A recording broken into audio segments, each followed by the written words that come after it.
All right. Welcome to the show, everyone. It is Adam Cast IRL. Today is Thursday, and it is a new day in 2021. I hope you're having a good day out there. And with me today, I actually have a special guest. I have Eliza Bleu with me. Welcome to the show, Eliza. Hi, Adam. Thank you so much for having me. Yeah, it's definitely a pleasure. I've been following you for a long time. You've been a very outspoken advocate for sex trafficking victims everywhere and bringing light to the fact that it exists uh, a lot more than people realize. And I kind of had an awakening this year on many different fronts, and that was one of them. I watched and reported on the U.S. Marshals, for example, just taking down sex trafficking rings all over the place in many different states, cross states. Hundreds and hundreds of kids, which is just a travesty. And then I found you and started following you, and you started I mean, you're just very outspoken about it, and you yourself are a survivor, right? Yeah, I'm a survivor of human trafficking. I was trafficked when I was groomed at age 15. I like to always add that in because it took Wow, my former abusers 2 years to actually sex traffic me. So I was groomed at age 15 and I was sex trafficked at age 17 in Hollywood, wow, California. And I was sold for $500 to a gentleman that lived in the hills. And fortunately, I was able to get out rather quickly. goodness. Unfortunately, much like a lot of survivors, because that Y- initial trauma was there, I went back to the lifestyle later on in life. I was sex trafficked a total 9 years. Wow. I mean, so you said you were being groomed at 15. What does that mean? Do you mind? Well, first off, do you mind getting into the details, or explaining, talking about that kind of stuff? I don't want to push you into anything that that would make you uncomfortable, but if you, because I was actually in the modeling world. You mentioned California in LA, and I saw some inappropriate behavior throughout my life of being in that industry, which is similar. I guess you think what LA is. It's the land of movie stars, and not just the movie stars. It's the wannabe stars, the people that go there to become a star. Now I've seen a few of your interviews, so I got the sense that that's kind of what you were going there to do. Am I right? Yeah, but I was promised a bogus modeling deal, and I was promised that I would be a star, and I was homeschooled, so I didn't realize how the world really was and how evil Yeah. people could really be. And so it is very difficult. So the grooming for me looks a little bit different than it does today. Sometimes we still see similar grooming, but now more or less, a lot of it goes on social media. I'm 39 Yeah. years old, so that was quite a few years ago. But but it You're nowadays 39. it looks a little bit different. Sorry, I'm shocked at that. I wasn't expecting that. I thought you were much younger than I am. But Oh, thank you. nice. I wasn't expecting that. Okay, but continue, please, please. Thank you. Just caught I me off guard. appreciate that. So no, you're good. You're good. I got a couple things for you actually to catch you off guard of this interview. Don't worry, I came Okay. prepared. Sure. Yeah. Of But course. anyway, long story short is yes, we see it quite a bit in the entertainment industry, but it can happen to anyone. It could literally Hmm. happen to anyone. When we're talking about force, fraud, or coercion for the sale of labor or sex. That Okay. includes the black market sale of human organs. That includes illegal adoption. That includes child marriage in some circumstances. Unfortunately, not all. Can you believe it? Yeah. No, So there are I quite can't. a few things that human trafficking entails, and then sex trafficking is under that initial umbrella of human trafficking. So it's all encompassing. There's a lot going on there. Now, There's a we lot know that going on there. yeah, we know that it happens in other places, but so you're saying that we have even in America, that it's going on where kids are being married off and organs are being sold on the black market. So I mean, the more I dig into most things, the more disgusted I get, and the more I can't even say that I'm shocked anymore. And that's sad. That saddens me. It's crazy. Well, Adam, throughout history, there have been periods where parents have eaten their children in order to stay alive. So would it Yeah. surprise us that someone would sell a child for the for sex. I mean, it's realistically, when we No. look at history, let's look at history for what it is. And I Yeah. think folks folks stop turning a blind eye to what's actually going on, they're gonna really we can actually make some progress with this issue. We need to stop counting on the United States government to handle everything for us and start taking a proactive stance towards this issue and situation. I always let folks know that if I waited for the government to save me, I'd be dead. Yeah. I mean, people need to realize that the government is not there to carry you through life. They were there to create a basically a defensible army to uh, basically defend against foreign nations and essentially handle the conversation with foreign nations. Really, that's what it boils down to. What we needed the states to come together and be united, and now it's become they're just the rulers of this country. And they're certainly not the saviors that you just kind of people expect them to be. Under no circumstances, when we keep waiting for governments to handle this, we are going to run into more and more of a problem. Internationally, we're looking at 40.3 million folks trapped in modern day slavery. 40.3 million 40.3 humans trapped in modern day million slavery. people Correct. in modern Those day are the slavery. projected numbers. So correct. Oh, Wow. internationally, not in the United States. Oh my gosh, my cats are Yeah, going yeah, crazy with my light. That's yeah. fine. Internationally, yeah, of course. Yeah, I couldn't internationally, hear that's them, what we're but looking at. man, My that is cats. a sad number to realize. Man, 43 million. Did you hear that, everybody? 40.3 million people right now in modern day slavery slash sex trafficking. I'm sure being forced labor, of course, is in there.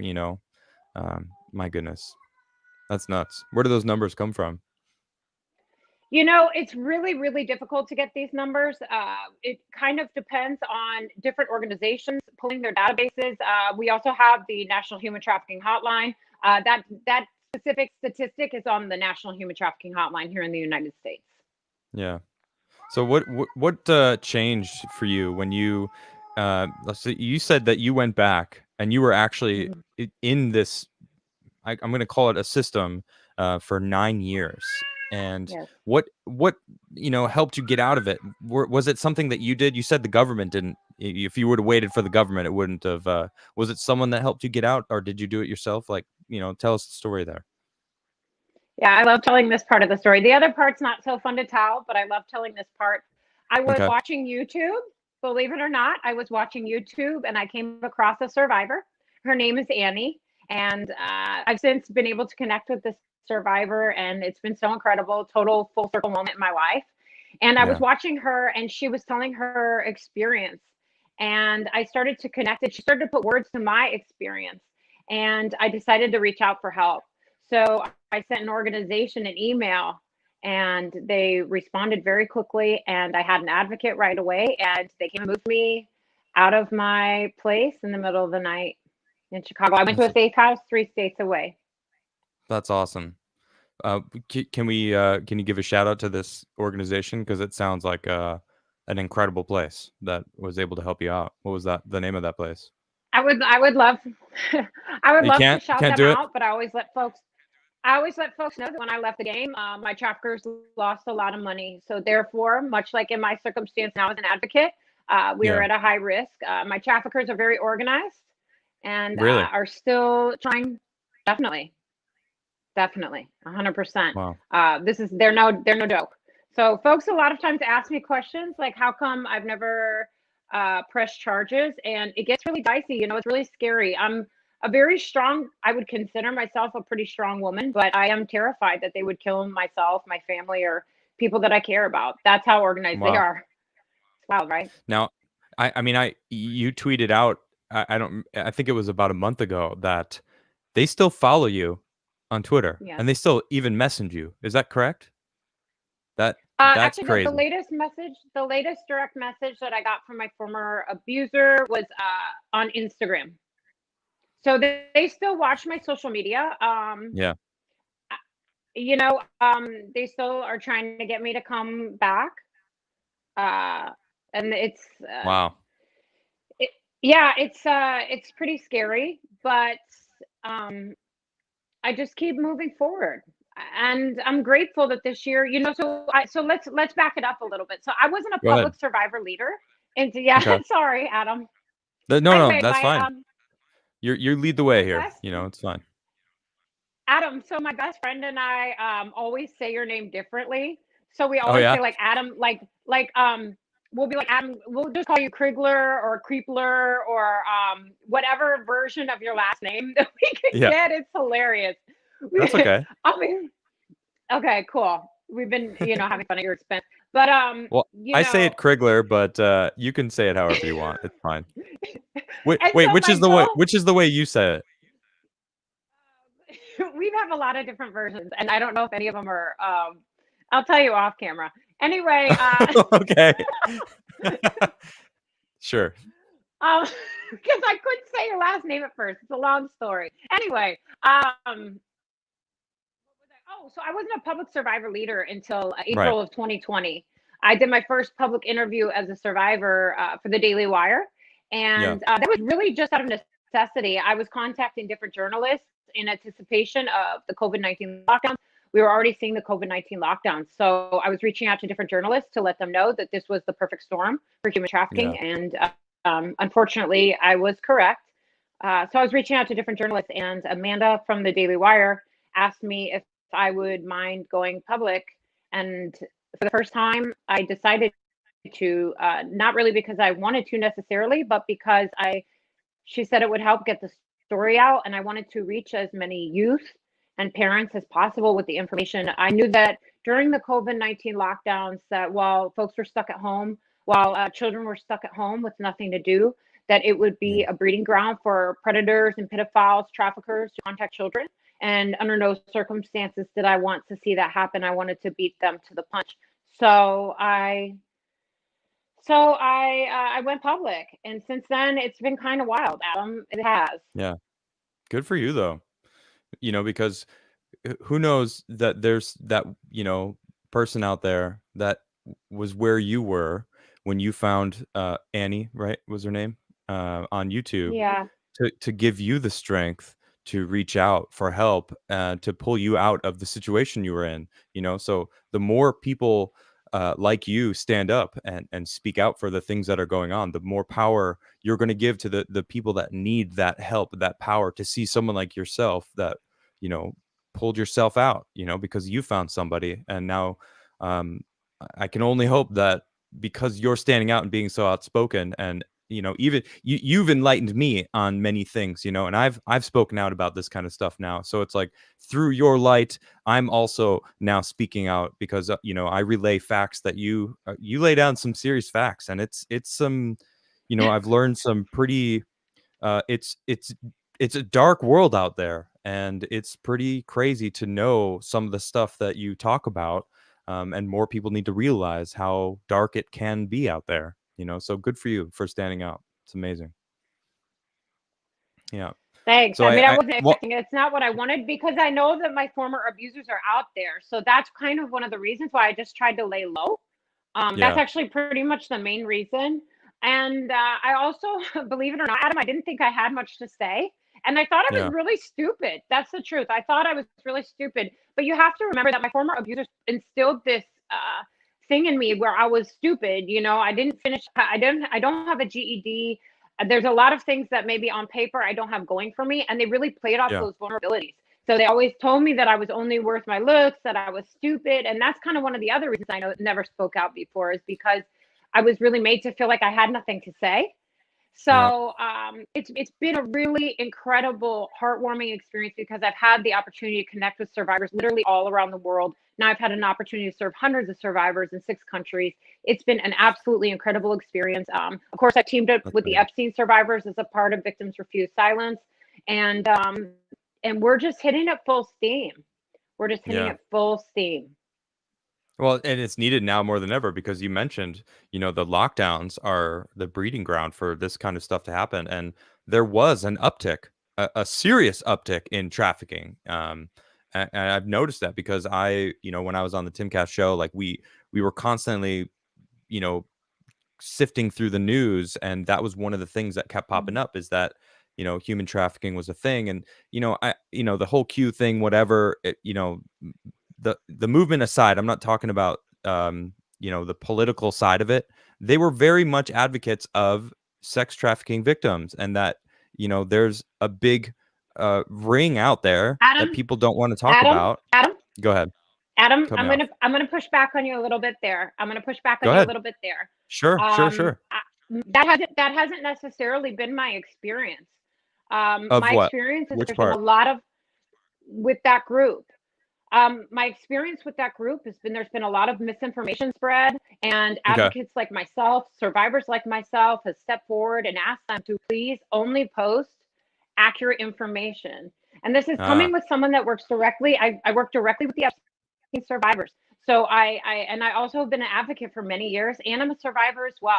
It is imperative and it is on us to stick to the facts. The facts are that the human trafficking hotline has been around in the United States for 10 plus years. They've helped, I think it's something wild, like 60,000 survivors. Our first wow. law in the United States was written into our first law around human trafficking was written into the United States 20 years ago. There's been survivors like myself serving other survivors. Do you know that the organization that helped serve me was around long before the Obama administration? So let's call a spade a spade. They want to take credit for something that they simply cannot take credit for. They're Okay. trying to take the place and be the voice for survivors. You always let survivors speak. Always.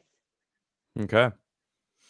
Right on. Well, And yeah, that's what I and was. I'd also Go ahead. Go I'd ahead. also like to point out that during the Wayfair situation, and your followers, the folks that follow this, I understand there's a cat fight going on my foot. Your Yeah. followers, your followers, your followers. I understand if this will make you upset, but the fact of the matter is that they clogged up the human trafficking hotline during the Wayfair situation, making it virtually impossible for victims and Right. survivors to get through. Well, for the record, This is not a joke. This is I not a joke. didn't follow Q, and I have a feeling a lot of the people that follow me weren't into that scene either, because I didn't talk about it. There might be a few people out there, but um, uh, it's just one of the few things that came from their message that I was like, all right, well, I can get behind that because I knew it existed. So it was just part of that conversation. But you make a really good point. They aren't the pioneers. It's almost as if they were grifting off as literally everything that they can. Oh my God, And Adam, I'm so sorry. My cats are oh, fighting. that's okay. That's all I am right. so Um, sorry, Adam. no, don't I'll worry get about it it. Don't together, worry about Adam. it. I, but the My point cats are remains. drifting off of my interview. they want their Yeah. 15 minutes of fame. Oh, they're trying to have an MMA. Adam, they're trying to have an MMA match. Oh yeah, Oh that's my funny. gosh, Adam, No, this is my worst nightmare. I'm so no, don't sorry. worry about it. It's fine. That was And these two, oh these my two gosh, particular they're cats really have had fighting. beef. These two Oh my cats have goodness. had beef for years. In fact, Really? one of them ran away yeah, he ran away for like 9 months because of the other one. Let me see if I can kick him out so we can get some peace. Sorry, keep Okay. talking, Okay. Adam. No, that's Gentlemen. fine. So, no, you made a really good point, because a lot of the stuff that we're finding out about that whole Q movement is BS anyway. It's like none of the stuff that they were claiming came true. It's all, a lot of people are saying it was a psyop. I believe that it was a psyop because they got a lot of people that were probably could have done more advocating for actual change. They were just believing some sort of plan that was going to take place, thinking Trump was actually some sort of, Listen, I don't know, greater than normal person, which he's just a normal person. No one's special. Everyone's got to earn their keep, so I don't know. I think the psyop explanation made more sense, and they catered to a lot of people by using that term, saying save the children or whatnot, and it kind of it had a lot of people out there going, yeah, save the children. That's a good idea, including myself. I was like, you know what? That's something that I agree with. And then I didn't look into Q. I looked into kids being trafficked and like trying what I can help there. And then I found that U.S. Marshals were out there actually saving hundreds and hundreds of children over the past 6 or 7 months because there were actual sex rings that they were stopping. So it's funny because it didn't get me into go to Cube. It got me to like learn more about what was happening. And that's actually how I found your account, because I noticed that you were speaking out about it. So, um, It's are always they good? imperative that we just I have them separated for now. One's in timeout. Okay. We'll Okay. see how long this lasts. I am so sorry about that, Adam. You know what's funny? I've been That's doing okay. Don't interviews worry. for months and months, and I've been waiting. I've been waiting for these cats to fight, and you know what? If they've never fully gotten crazy during my interviews, and Yeah, now is the time they decide to. that's all right. This is hilarious. Story of my life. I'm about to put. But long story short, Adam, is that we've been collecting data and statistics about this issue for a very, very long time. And a lot of survivors have stepped forward. So I always think it's imperative to listen to survivors of these crimes first. The Yeah. Epstein survivors are a perfect example of what can happen when someone steps forward. John Doe today with the Twitter case, perfect example of what happens when someone steps forward. I think it's very important that we listen to those that have been collecting facts, data, and statistics for many years about this issue. Yeah. We didn't Let's talk need about anyone that. else to expose it. Yeah, Please finish your yeah, let's sentence talk about though. that. You didn't need anybody to expose something that was already being um, handled in a sense, although they did shine The some elites more light on it. the Go elites ahead. were listen. It takes the survivors stepping forward in order to shine light on it. The elites have already been being exposed. Like, look at Yeah, Peter Nygaard. He's had, I true. think they've interviewed 500 women in this case. Peter Nygaard's high profile Yeah, like Jeffrey Epstein. There have been Epstein true. affiliates that are also come down as well. Survivors of these crimes should always be listened to first. Yeah. And to Well, I be agree. brutally honest, that group just has clogged up the situation with misinformation. I've Well, repeatedly said this. I'm not saying this as a political thing. This is a no, I get it. factual thing. And sorry, I'm still trying to keep cats out. Look at me trying to have my little attitude and deal with cats at the same time. Um, That's all right. No, you make a but good point anyway, though. Peter Nygaard, long, Epstein, who else? The guy from L.A. I don't remember the guy's name. Because I this is a tale as old as time. It takes yeah, Weinstein. It takes Weinstein. Yeah, yeah, the survivors stepping forward. Let the survivors speak. Amplify the voices of survivors. It will tell you everything that yes, you need to know. And if one story sounds like a cherry pick situation, go to the human trafficking hotline. They've been collecting data and statistics for many, many years. yeah. Well, what shocks me is that um, 20 years ago was our first law written into to help protect sex trafficking. Like what? Only 20 years ago? Like that's pretty crazy to me. Do you know what the law is by off the top of your head? What was it? Oh gosh, you're testing my knowledge now. That's okay. Sorry, What is I'm it? I'm curious though. It's the law that actually makes human trafficking illegal in the United Okay. States. So it's the actual law that makes human trafficking illegal. There have been a couple Wow. things that have been added since then, like FOSTA SES in 2018. FOSTA SES is specifically for those that have been sex trafficked online, human trafficked online. Wow. Okay. So yeah, let's talk about this because I see this is everyone's talking about this right now on Twitter. And I know that you have a few things to say about it. I'm just going to read this out to everyone here. Twitter refused to remove child porn because it didn't violate policies, and they're being sued for it now. All right, this is pretty incredible. You know what? We could just talk about it because I know you know a lot about it. I've read about it a lot as well. So this child who was I think 13, right, was coerced into you know I don't know if it was a video, right, or something. I don't know exactly what it was that was, but he was coerced into doing some things, and it went up on Twitter, and it was I don't know if it didn't necessarily go viral, but probably in those circles it certainly was. It was shared around. It had hundreds of thousands of views.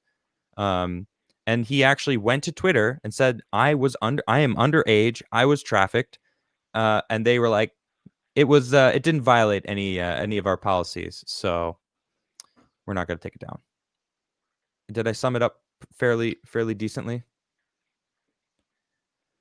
Yeah, I think that, well, first of all, I want to start off by saying that I was introduced to John Doe's case in the summer, and I'll never forget that day because I was speaking to someone close with the case, Yeah. and I had to pull over.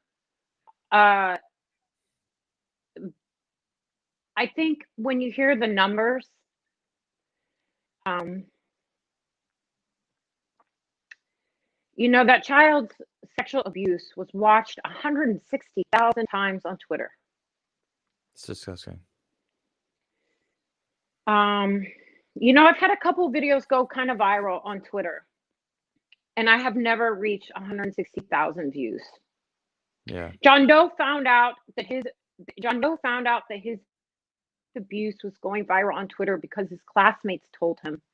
John Doe was on the brink of suicide. John Doe Wow. provided Twitter photo identification to prove his identity. John Doe was still a minor. John Doe was still a minor when he reported. And when you read some of these transcripts back and forth between Twitter, you can't help but thank God that John Doe is still alive. John Doe was on the brink of suicide. Yeah. Now, what's the saddest part, saddest and most sick part, is that John Doe is not alone. He's the voice for countless children that have been sex Yep. trafficked on big tech and Twitter. The numbers are there. This is not a new conversation. So it has been something that has been on my heart very much. Jane Doe, John Doe's mother, is an absolutely incredible woman. Yeah. And I can say she will be taking on Twitter like none other. Good. And Jane Doe and I have had an opportunity to speak to multiple politicians because I was also sex trafficked on Twitter. Wow. And so I've always called John Doe my missing puzzle piece. I just have a special place in my heart for this kid. Yeah. But I think, we had an opportunity to speak in front of members of Congress together. Our stories have been heard by the House Senate. Good. And, it was good, but it's not enough. And I know that John Doe deserves to get justice and that John Doe is not alone. My hope is that John Doe's story encourages survivors in the United States and around the world to step up and to speak and to tell their story if they are ready. And they could contact the National Center on Sexual Exploitation Law. That's the National Center on Sexual Exploitation Law if they want to talk to someone about their experience. Yeah. What can what can the average person do? What I talk about it, I've got you on my show, but still, like, I'm sure there's more I can do. I don't want to clog up any lines, but I want to bring awareness to it. But what can the average person that wants to help do? Is there something that someone can do? Sorry, Adam. This is my favorite question. I just think it's funny that my cats are going crazy. I had such an emotional day because of John Doe. We've been waiting for this story to come out for months. Yeah. This is like John. This is like a day I've been waiting for months, and I just, I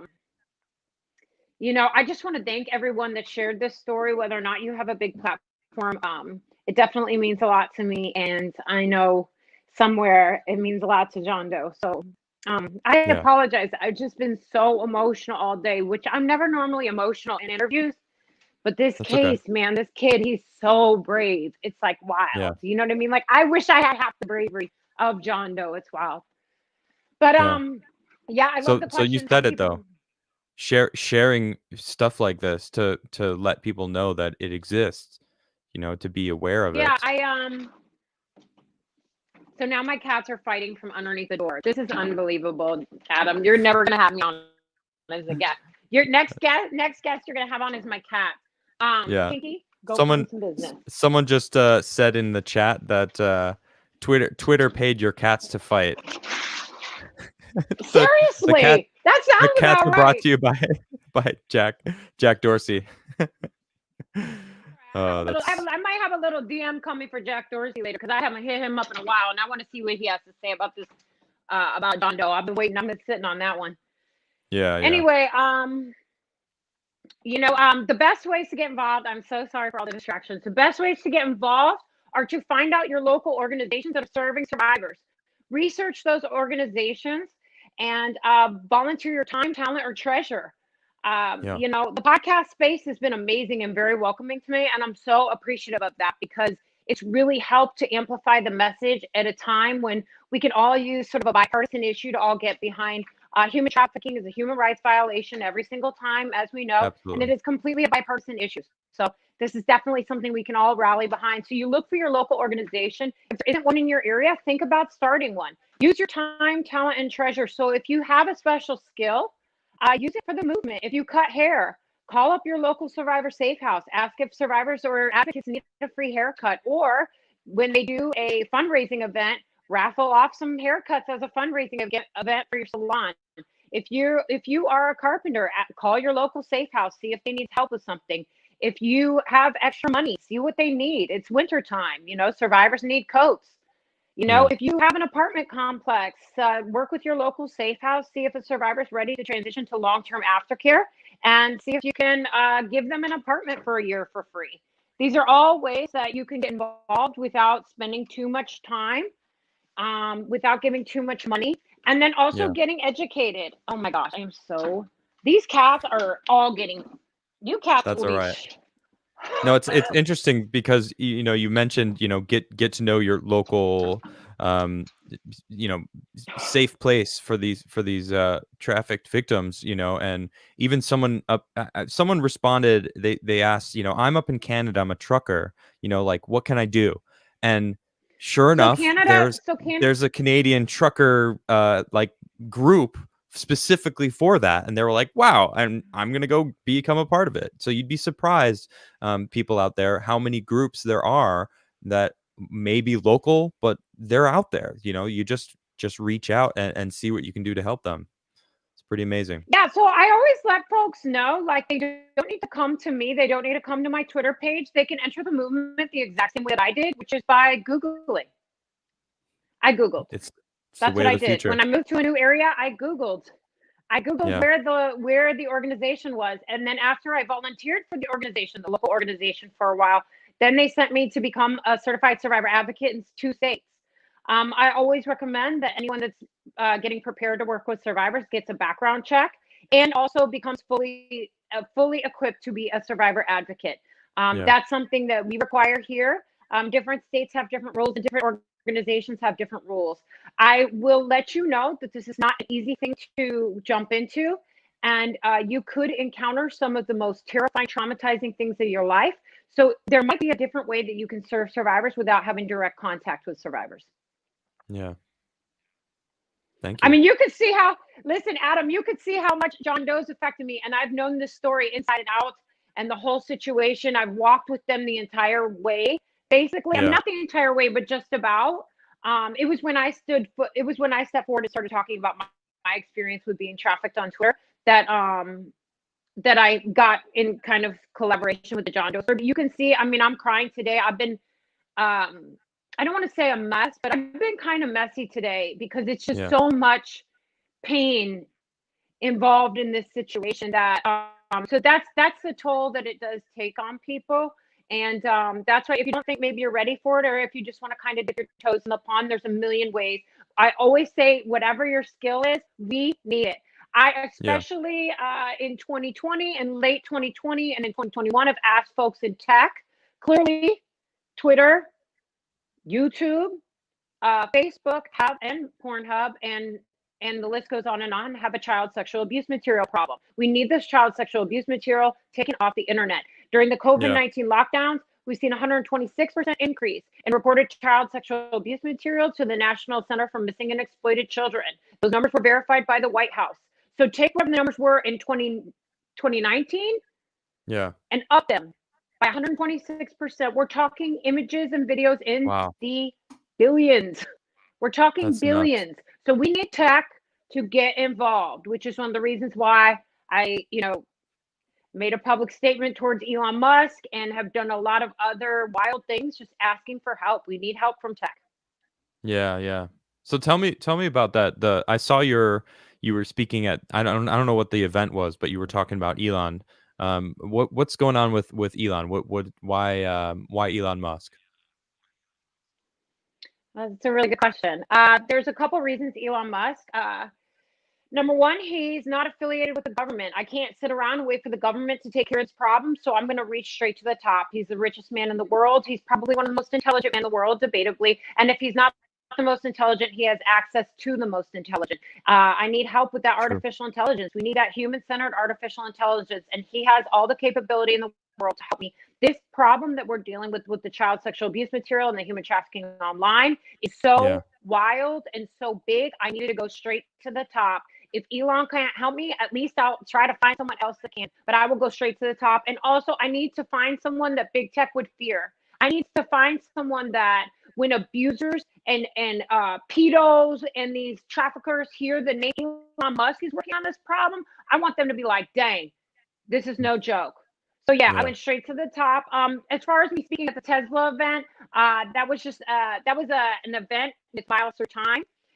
They're a car museum, and Tesla they did the longest electric parade. We beat China by a long shot, and it was the longest electric car parade. And we raised money for our rescue.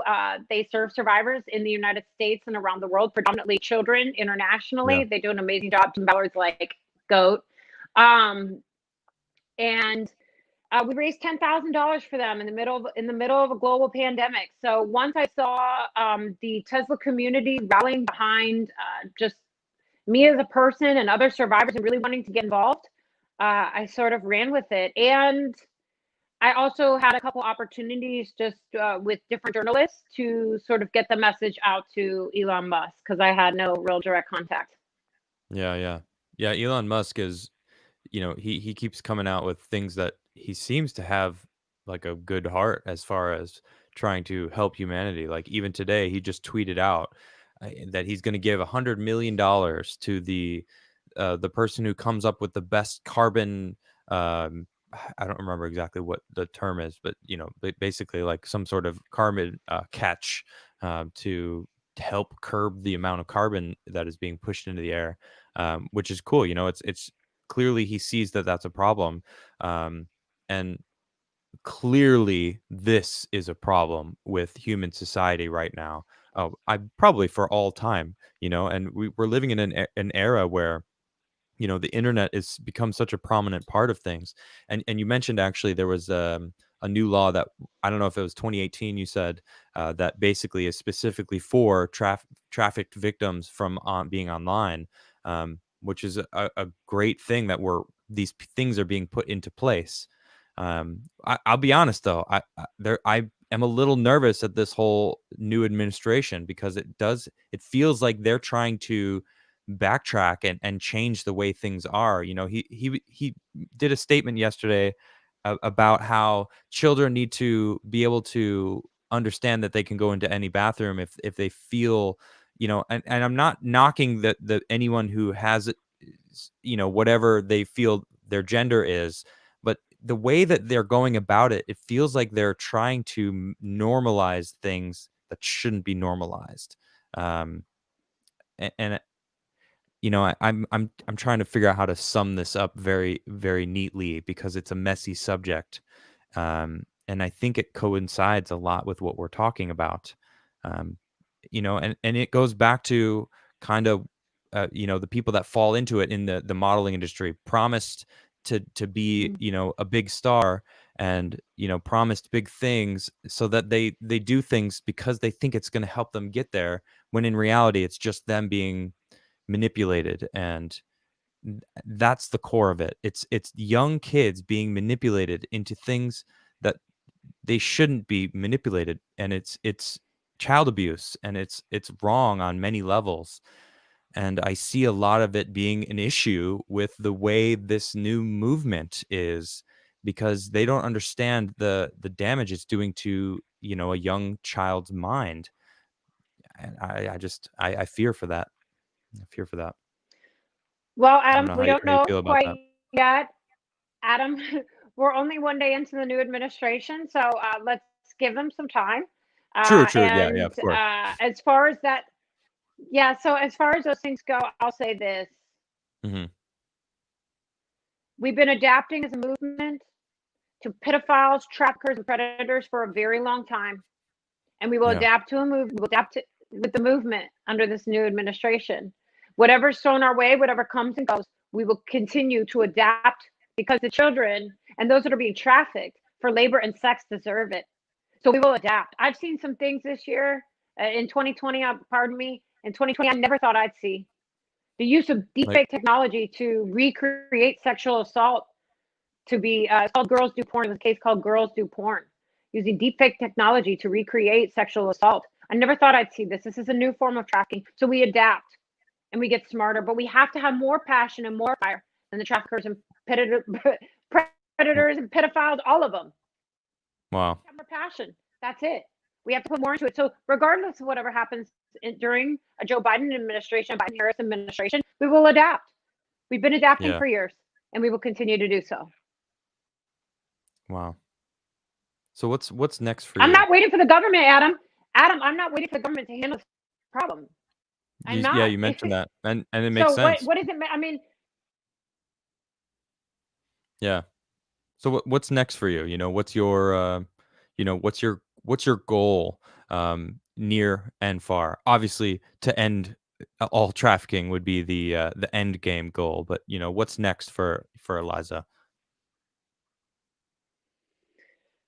well, John Doe's case is really important. It was the touchstone of everything that I plan on working on over the rest of the year. Yeah. Under no circumstances do I plan on John Doe's case falling on deaf ears. Many, many, many people read that story today, and John Doe is one amongst many. So, what I plan on doing for the rest of the year is flying behind enemy lines and reminding Twitter every single day that they're refusing to remove the child sexual abuse material. In my personal life, I work with survivors full time as an advocate. I'm also working with the Epstein survivors, with Victims Refuse Silence. We have a new website coming out very, very soon. I just spoke to Teresa J. Helm. She's one of the public Epstein survivors today. We are very excited about this new website. And personally, I'm just going to keep giving interviews. I have some other fun things planned as well, but we'll see. This is still new to me. I'm, of course, building my locals community. That's Yeah. and Adam's on locals as well. I actually have your locals right here to pop it up to let everyone know. You can actually go help support Eliza. Go join her locals community. It's very easy to get in touch with her, and even my locals community. You can pop into mine, adamcastirl.locals.com. You can come join and communicate. I have a post right now, just like, what would you like me to ask Eliza while she's on the show? And you can help support her, and see, ask her more directly as far as what you can do to help, because if anyone's going to know, it's definitely her. This is her life's work, and it feels like you've taken, a hard thing that you've been through, and you've forged yourself to be a weapon to fight against these people that are out there. And it's really good to see, that you weren't defeated. And I respect that a lot in people. I feel like that's the true human spirit, is being able to go through the fire and come out stronger. So good for you. Well, I don't know. We've never talked about this because we really haven't talked before tonight, just True. briefly on Twitter and and Yeah. locals. But Jordan B. Peterson had a big hand in my journey Yeah. before and same with the IDW, just the intellectual dark web. Just once I started listening to podcasts, podcasting actually had a big hand in my journey. Before I started paying attention to the podcast space, I was Hmm. really sort of trapped in this victim mentality where I couldn't get over what happened, and I felt like everything was everybody else's fault. Once I Yep. started listening to long form podcasts, it helped me reshift my focus, and I started taking a lot more personal responsibility. And that's when things got a lot better for me. So I wasn't always Yes. kind of in the space that I am now. I was really like in this really, it actually was really sad. I was on the brink of suicide, to be honest.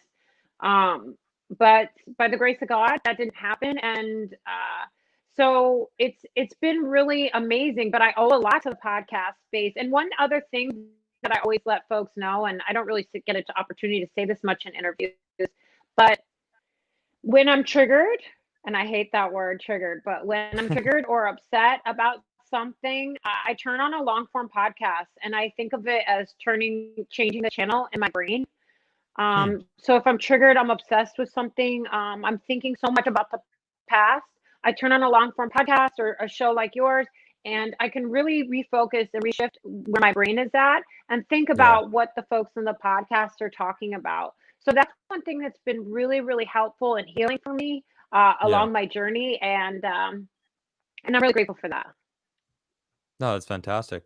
And you mentioned Jordan Peterson. He actually was a very prominent figure in my life as well. I've had just kind of a growth period in mentally over the past 5 years of just learning, what to do with my life, how can I have a purpose where I feel like I'm both fulfilling myself and helping others. And really, it is being accountable for your actions that is part of the issue. And Jordan Peterson talks about that a lot, and it's needed. And that's part of the issue of what's going on today is there's a lot of people out there that just want to blame anyone else, everyone else. And the last thing that they want to do is look inward, when that is absolutely the very first thing everyone should do. And Jordan Peterson definitely is, he's great at that and talking about really explaining it. I mean, he kind of goes in on many different things and always sums it up by the end. But once you really are able to understand the way that his mind works and what he's actually explaining, it really does help um, make that clear. How important that is. Self accountability. Taking what you do is really what makes the biggest difference. In your life. So that's great. And what was the Yeah, they just IDW, like International Dark Web? I don't know much about that no, actually. and it's intellectual dark web. So that would be Joe Rogan, Jordan B. Peterson, Sam Harris, Dave Rubin, locals, Okay. Dave Rubin, Brett Weinstein, Eric Weinstein, and a couple other folks, Christina Hoff Summers, a lot of other folks. But I don't know. It was just, Ben Shapiro was was a part of it. I think it's kind of a disbanded thing now. That was a couple years ago, but they really Okay. introduced me to the podcast space. It was really fun to learn from diverse viewpoints, and I really enjoyed that, and it really helped to shape and mold me to be the woman that I am today. So I'm really, really grateful for podcasts, and actually, in return, now the same podcast space that was sort of born out of that movement has now Mhm. embraced me, and I'm so grateful. And honestly, Adam, like, thank you to you for just boosting my signal a lot, and thank you so much for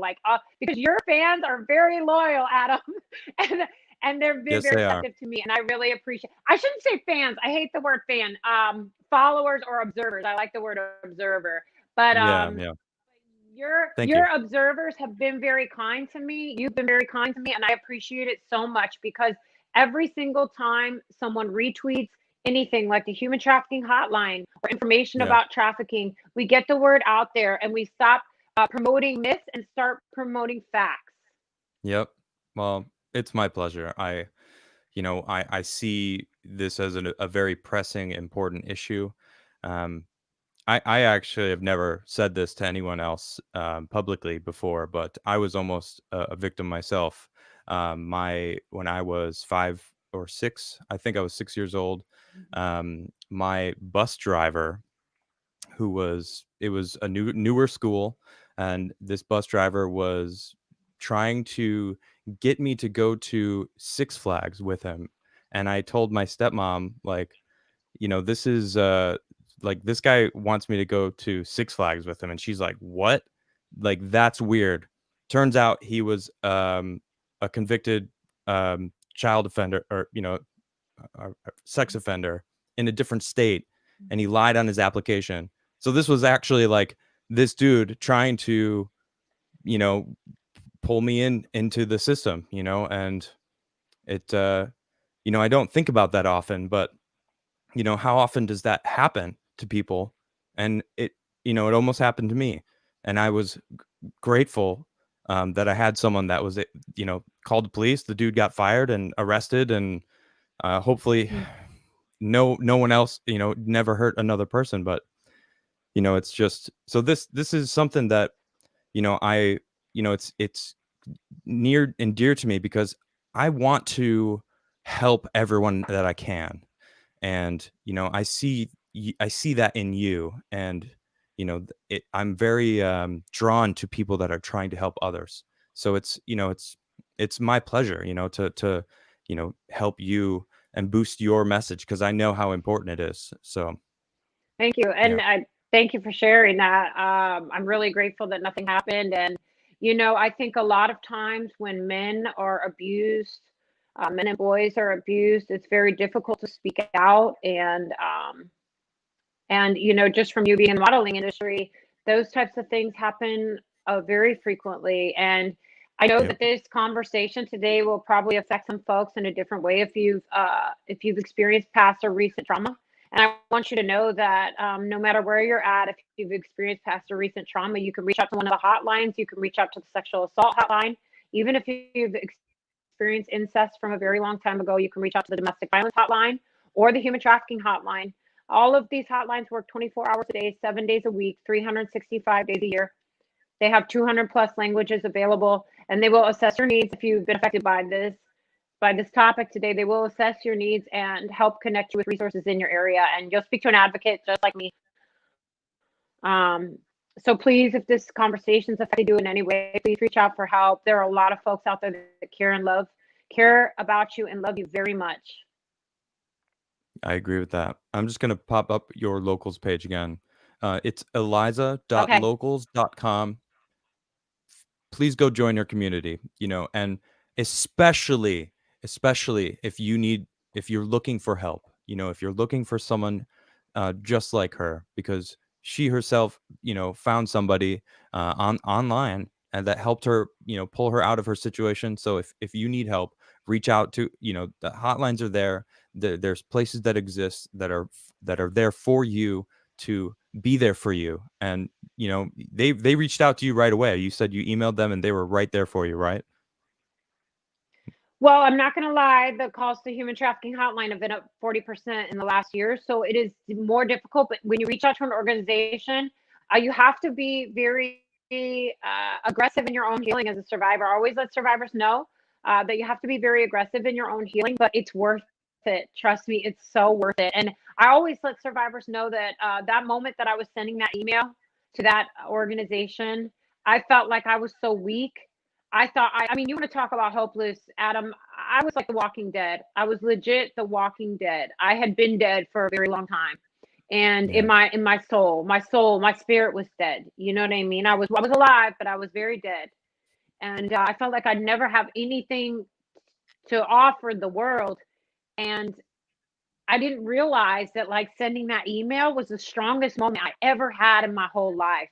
So if you're in need, please reach out. Even if it's just to a friend. Always, of course, there's professionals there as well. Yeah.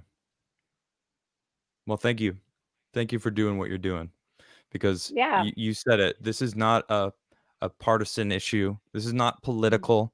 This is human rights.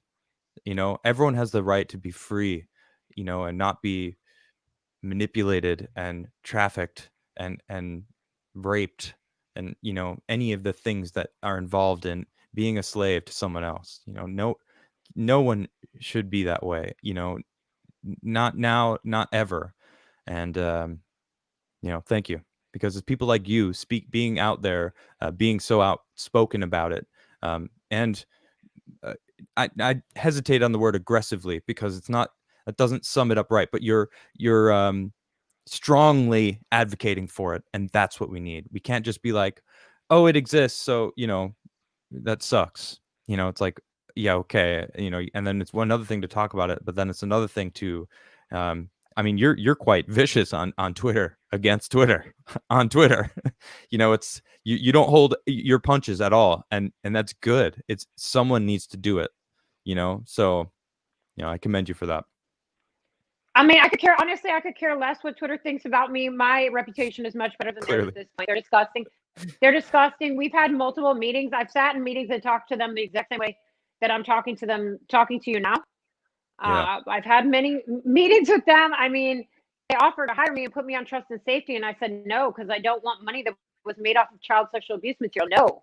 So, yeah, I'm vicious on there. I definitely make sure I don't violate terms of service. I'm Yeah. surprised that I still have a Twitter account, and I'm going to write it till the wheels come Me off. too. But if for some reason something happens, right, I'm going to be on there till the wheels come off. And I said today, I don't care if I'm the last profile standing. I will be there to remind them that they profit daily off of child sexual abuse material, which is I cannot believe that we are continuously letting this slide. And yeah, Agreed. I'm vicious. You know why I'm vicious, Adam? There's a couple reasons why I'm vicious. Well, I'm not vicious like I am aggressive. Um, it's a couple reasons. Number one, I'm grateful for my own life, and number two, that was what advocates and activists were doing for me when I was out there being sold. They were doing it before I even had an opportunity to be free. So the least I can Yeah. do is give back a gift that I was freely given, Adam. You're carrying that torch along. Yeah. Yep. We need more people like you. I'm not a saint. That's okay. We're human beings, None of us are. But it's choosing to pick up a torch, even if it's you know someone has to do it. It's a No, blessing Adam, and it's a not curse. someone. Adam, it's not someone has to do it. We all have to do it.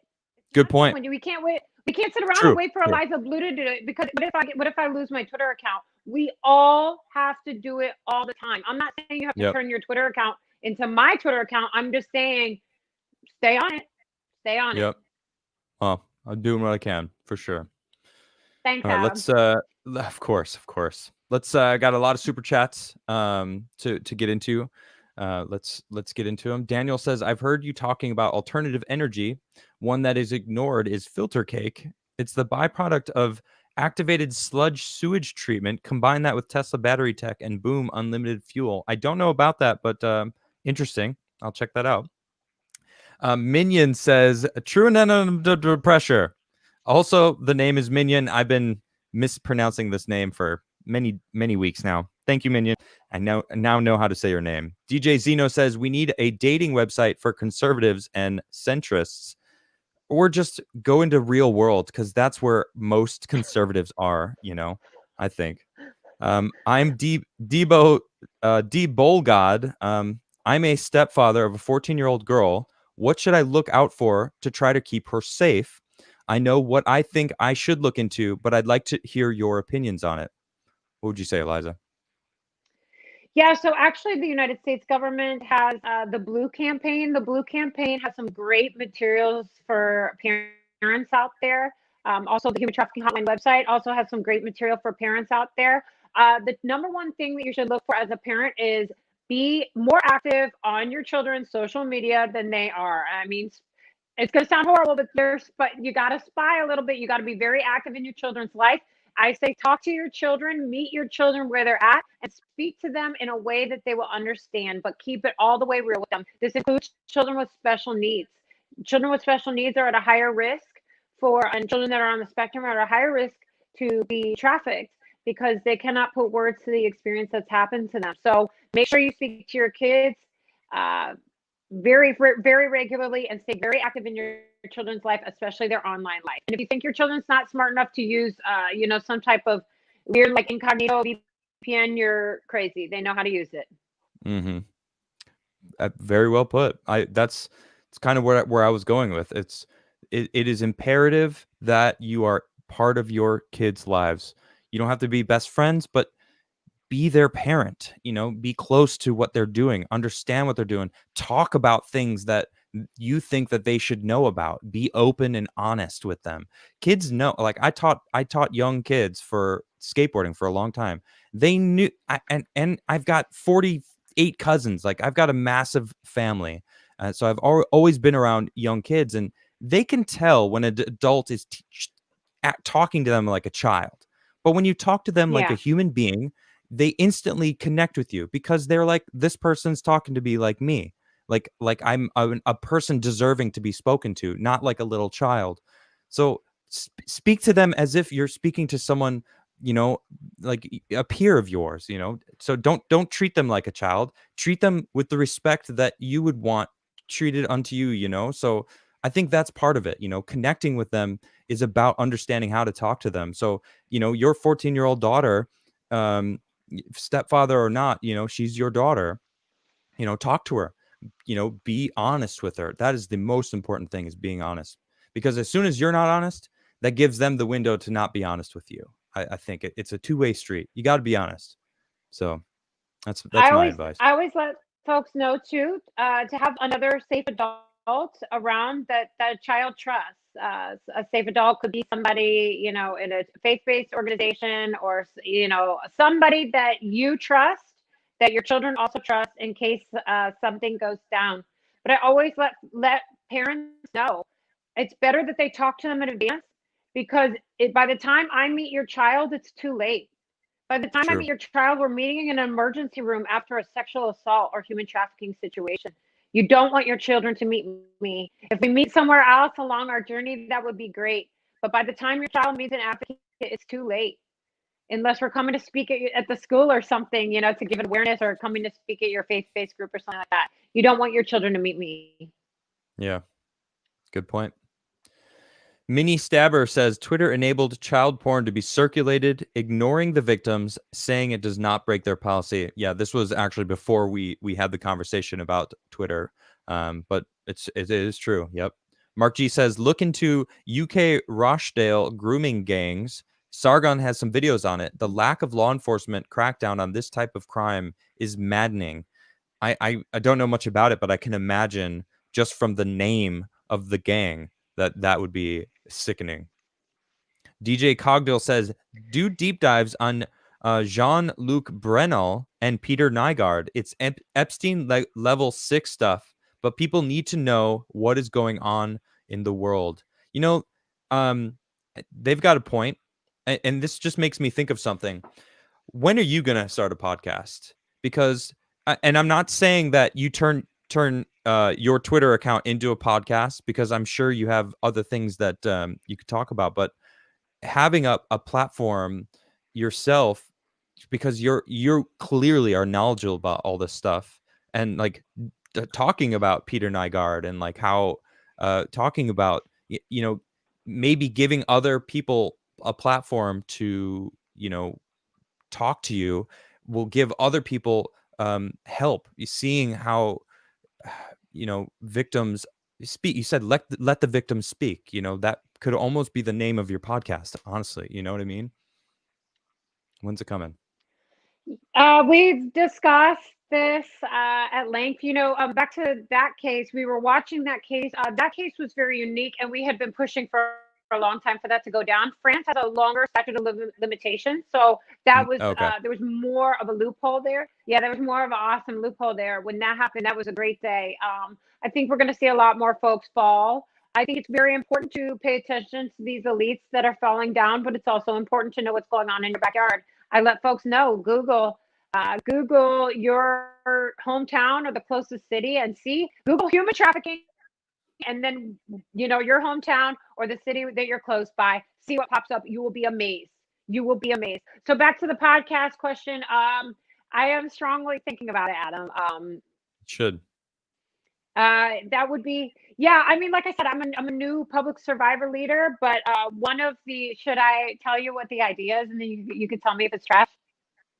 Tell me. Yeah, definitely. Well, actually, I know the idea is not trash, so let me just tell you what the idea is. I probably Um, wouldn't think it's trash I either. think, or you might try to say it nicer than, yeah, that idea is trash. So one thing that we are talking about in 2021 is starting a podcast where I interview survivors and abusers as well, convicted abusers as well. I don't think that's trash. Period. I think you need to. Oh, what just happened? I just lost her.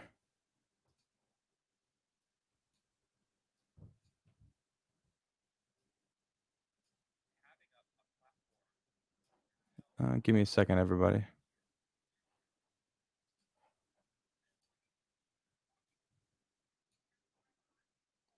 What just happened? Well, I don't know what happened to Eliza. Maybe her cat's cut the line. I'm gonna just say the cat's cut the line. Unfortunately, I'm not sure what has happened here. All right. Well, I'm going to continue reading the super chats. Sorry, everybody. I'm not sure what happened to her. You know, she's an incredible person that is putting herself on the line. So I just I think she's back. I think she's back. Oh, There, you're back. Let me I'm guess, it so was the sorry, cats. Adam. Did the cats do it? Actually, I don't think the cats had anything to do with it that time. I just lost you. I gave you my bomb idea, and then all of a sudden it just went like I was like, "You're like, I don't think it's bad," and then it just went dark. I was like, "Dang, I okay, was yeah." like, So did she not believe me? no, I wouldn't leave you, Adam. How could I leave? How could I leave Critter hanging? I couldn't leave Yeah. Critter hanging. Is that what you called me, Critter? Critter, Crigler, Cracker, Craig, Creeper. We've called you everything. If you Creeper? can't remember how What? to listen, this is just me and my best friend. Don't take it personal. If we're not calling you names, that means we don't like you. Okay.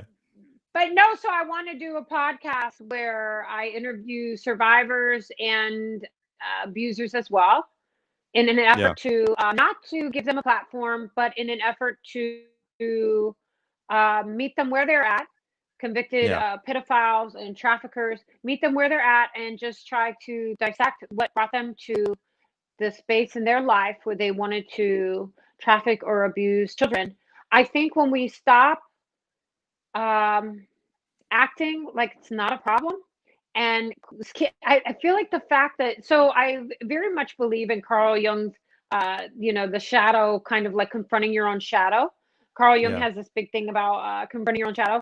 I think that when we confront that evil part of humanity, I think that we will make more progress because potentially we could identify some things that would make it so that we can figure it out before it starts.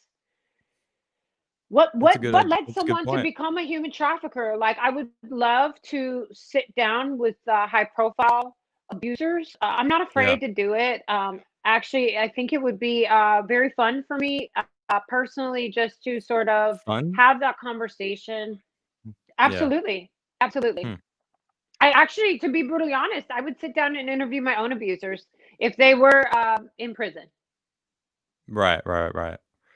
I think you're onto something because it's almost as if people don't want to acknowledge any of this stuff when it is very much a part of life right now that we have to confront.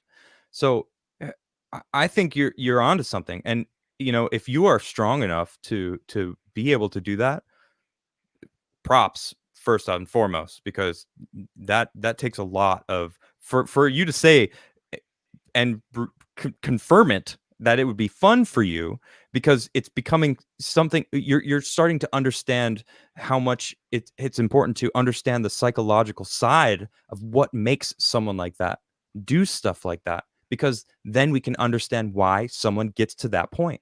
That's a good point. That's something that we need. Well, I'm all for your it was not a trash idea. That was a bomb idea. And you know, I think you absolutely needed to do it. I think you needed to do it yesterday. So I'm looking forward to I it. think with all my extra time and my extra money, Adam, okay. But Right. with all my extra time. But I think what will actually be more difficult is interviewing the survivors that I'm close to. I think that will be Yeah. very difficult on me, just because we're close, and I see them as such amazing human beings, and to think of my people that I'm close with going through those experiences will be difficult. It will be because I'm not their advocate. So when my friends that are survivors, I'm not their advocate. So I Yeah. think it would still be. I think I can do it. And as far as interviewing, predators in that way, or convicted folks that have been convicted of these crimes, I think I file it in my head a little differently. And unlike most, I necessarily see myself as better or worse as them. I just see that I made different decisions, and that if maybe my DNA had been different, or if my circumstances had been different, I don't necessarily put myself above or below them. I'm a Yeah. survivor, that's my story, but I would like to get to know their story as well, so that maybe we can prevent it from happening again.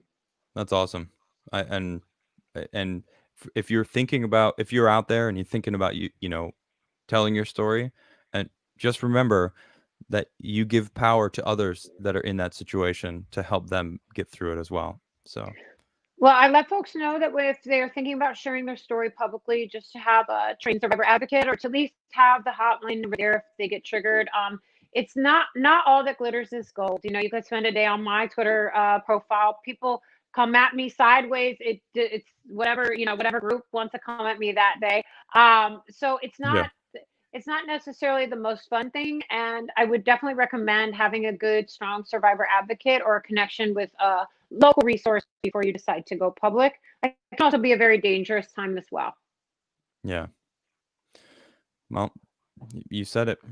Ivy Rippenham says, "No jokes today. This woman is amazing, point blank." Wow, that is the first time Ivy Rippenham didn't do a joke. He always is joking around. Um, and he's right. You are an amazing woman. Thank you. For sure. Is Ivy Rippenham like means like farts? Yeah. Oh Is yeah. that That's actually his name. And every single super chats me all the time. A great follower of mine. Constantly making some fun, jokes about ripping him up. So it's I got to just say, that's for him not to make a joke on this episode. Obviously, this is a more heavy episode, talking about something very serious. But that means a lot. So just letting you know. well, much So respect, Ivy Rippenham. I would be ripping him a chunk out of my eyebrow a couple weeks ago. And I almost when I was waxing my eyebrow, I was be ripping him a chunk out of my eyebrow. And my eyebrows almost went back to like the early '90s with the way that they were looking. So I'd be ripping my eyebrows off. That's the only thing I'd be ripping around here. all right. Mike Hunt says, "It's time to start turning our flags upside down, everyone." Well, thank you for that hefty super chat, Mike. I appreciate that. And yeah, a lot of people believe it's time for that. John L says, "Eliza, teachers are required to take the mandated reporter training, but to be honest, the training is a joke. What signs should I look for if any of my students are being harmed?" This is a teacher in New York State. Hmm.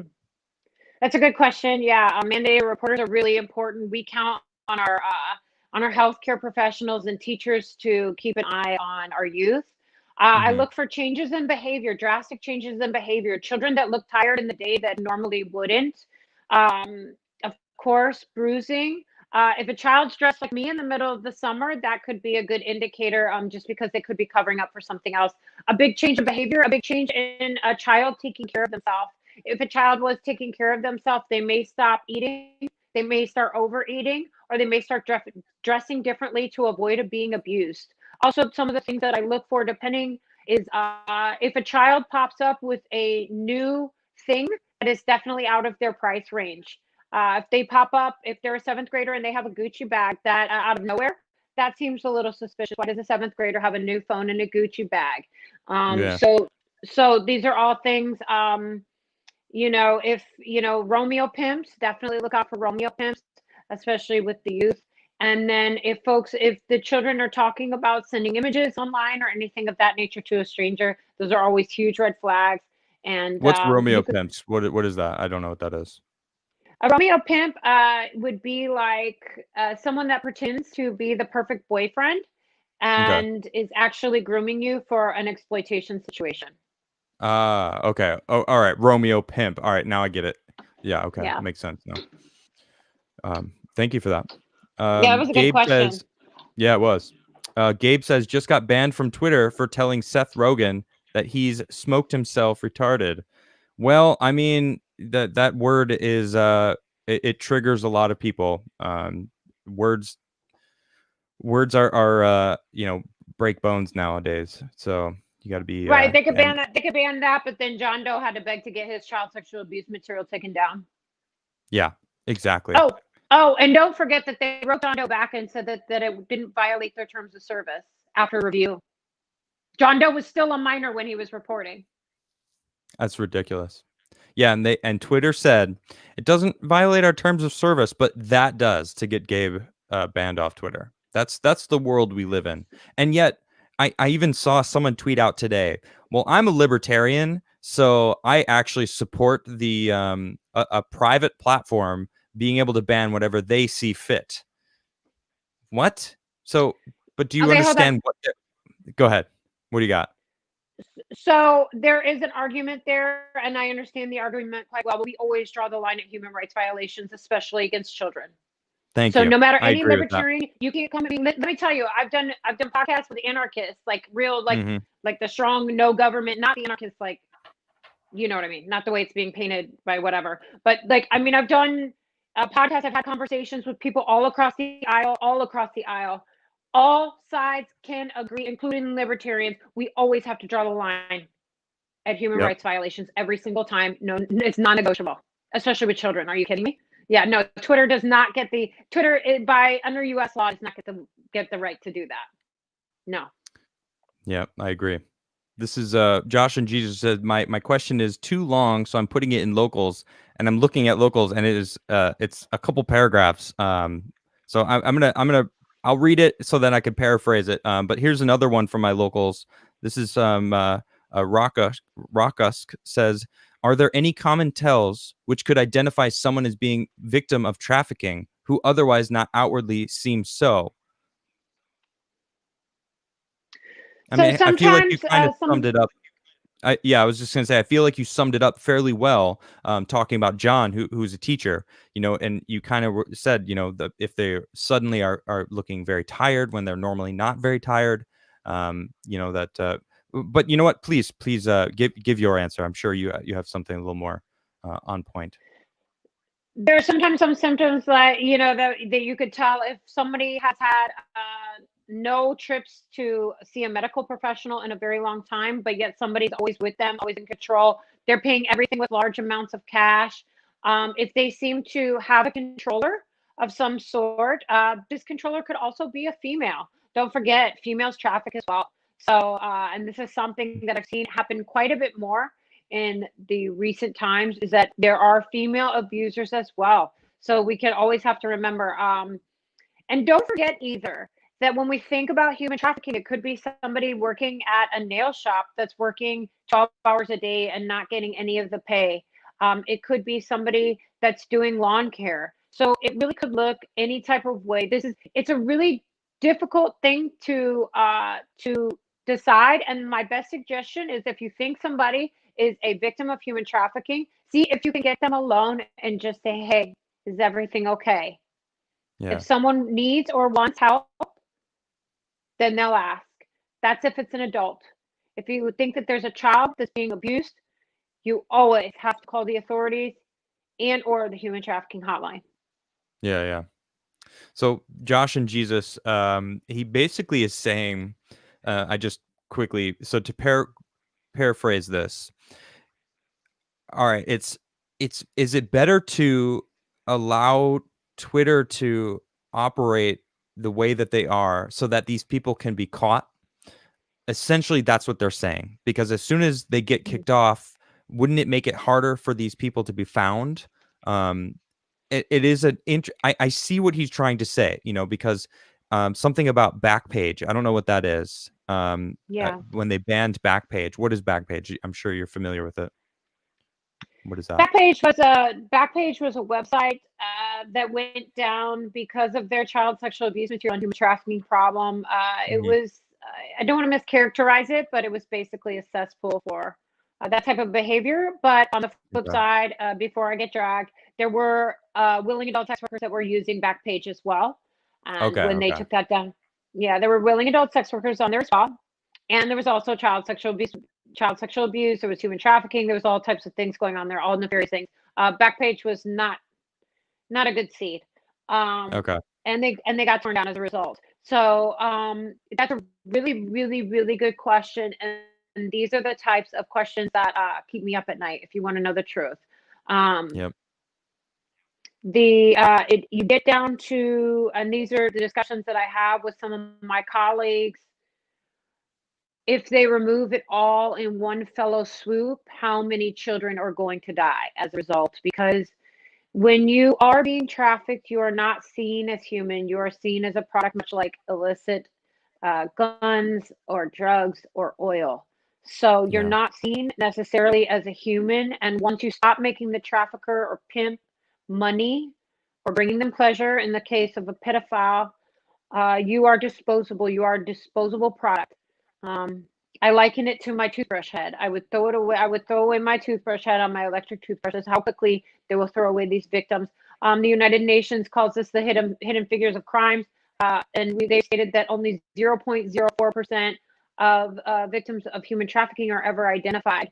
So when you do a big sweep, like what I think was probably what will probably end up happening with Twitter, um, I think about the lives that will be lost as a result. Yeah. It's very real. That's very real. That's the type of stuff that keeps me up at night. Wow. But 0.04.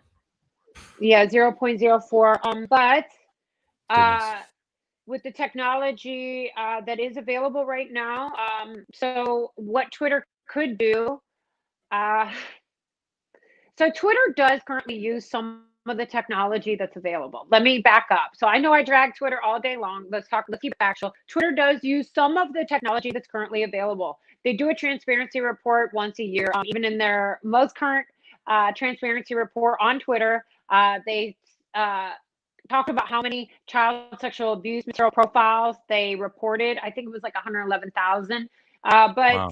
or something in that vein, and they report that to the National Center for Missing and Exploited Children.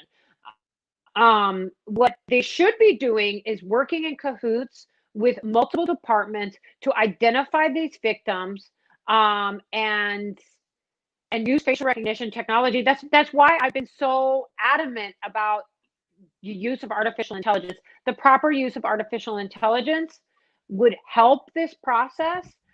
It would make it so that less fewer eyes have to see the material, and that they could send it Good point. off to the National Center for Missing and Exploited Children. They're already using some artificial intelligence.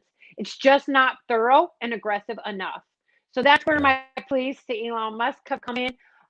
But yes, that is a valid concern, and those are the types of questions that keep me up at night. Yep. It's a tough one for sure. Jay Rico says, "Thanks for bringing light to this. This is something many educators worry about, especially with the Yeah. lockdowns." It's my pleasure. Mm.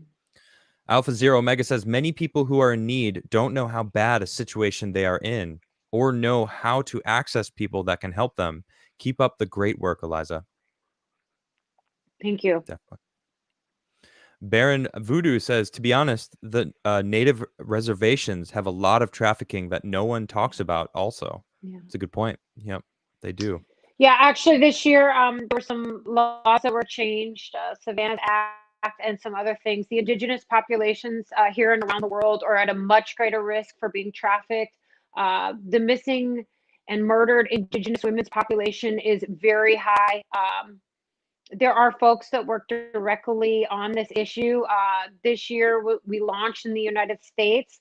I think it's called Strong Hearts TV. Strong Hearts TV is a hotline specifically for Indigenous survivors in the United States to call. So that's a great resource. They are directly, that is exactly what they do. They serve Indigenous survivors. And I think it's incredible that we have that resource here in America. Wow, awesome. These resources, they're out there. Walter, thank you very much for becoming a member. I appreciate you. Turk Longwell says, Eliza, trying to your mess out while your cats are in the middle of territory battle. The look on her face, oh my gosh, these dang cats. That was a pretty fun moment. You got to be honest. It, look, it was. I This is a understand tough. how It's everyone a tough subject. This is a tough subject, listen. and they gave us a little comedic relief. Adam. So what's funny is Adam is that number one, my cats are always a point of contention for me. Yeah, But but they're always a point of contention because I have quite a few, but I also live on a farm. But the other funny thing is, Adam, like generally speaking, my normal personality, I'm kind of a clown. Like I just kind of like joke around a lot and I find a lot of yeah, humor and beauty in life. But I'm cool. always talking about this very serious topic. So Yeah, it is kind of good. I just wish that the cats had just chilled out. But what you didn't see is that one of the cats bit my foot with like a full jaw while we were on while we were oh, filming. He was like, seriously? yes, because he was trying to get to the other cats. And you were in his way. Oh, cats. Good. Adam, Well, let me is your tell foot you, okay? Adam, listen. Honda's suing the heck out of Twitter. I could care less about my foot today. All I care about is the conversations going on at Twitter. They're like throwing plates against the wall. They're doing whatever. They've finally been caught once again for Yeah. repeatedly not removing child sexual abuse material. So to be brutally honest, I could care less about my foot today. But what was I gonna say? I think it bled a little bit, but it's all good. I haven't looked at it yet. Oh, I hope it's Yeah, I fine. did a little. We're good. I'll be all right. I'll survive, Adam. Mark G says, "What type of But my punishment cat. should traffickers face? They are killing the soul of a person, so I'd expect similar punishment to murder." Well, you kind of took a dark path there, but it is an interesting question as far as like what a punishment they should face. What do you think? Well, first and foremost, I just kind of like to pick apart that statement a little bit. Killing the soul Okay. of a person. By no means do I think that my soul has been killed. If anything else, Yeah. being trafficked has made me into the woman that I am today. Yeah. Well, I And think as it far was as being a punishment, little bit too strong on that. I definitely agree with that because here I'm talking to this a powerful human being in front of me that clearly has a strong soul about it. I think but go I ahead. will say Go it's ahead. a You take little. over. I will say that there are other survivors that experience abuse one time, like one single abuse, an isolated incident, and it literally fractures their mental state so that they don't, so that they no longer live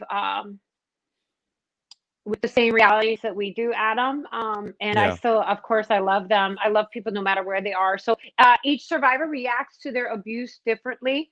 But I think true. it's a little disingenuous to characterize all survivors with the same way. Also, not all abusers are the same. I think that abusers deserve human rights as well. I believe that they should be studied. Obviously, I kind of stated something similar before. I truly believe that we should be studying abusers, pedophiles, pimps, traffickers, um, so that we could possibly get into these situations before they start. If we find out that low income is something that's a common thread, Yeah. if it's a single parent home, if it's mental health issues, if it's rural areas, whatever it is, that we can start finding these common threads. If we can stop it before it starts, that is will be the only way. Is if we start to study these abusers and figure out what they're going to do before they do it. So you still didn't answer the question though. I agree with you. They should be studied and to try to understand what leads to that. But the first question is what type of punishment should they face? And you said it Prison, yourself. There's different prison, types. Just prison. prison. Okay. And Prison. I mean, the listen, do you length. think I want to pay? Listen, listen, I don't want to sit around you listen. I work really hard for my money. I want to pay taxes so that these pimps and pedophiles can eat and watch TV or watch Ellen or whatever they do all day in prison. I don't want to pay for that with my money. But at the end of the day, humans deserve human rights. It is what it is. Humans deserve Okay. human rights. So while they're locked up, they need to be studied. That's how I feel. They need Okay. prison. Legit. Mark Robershaw says, so the government is hell-bent on hunting down white supremacists and those who protest the election, but human trafficking is bigger than ever. Someone tells me, what's the point of government?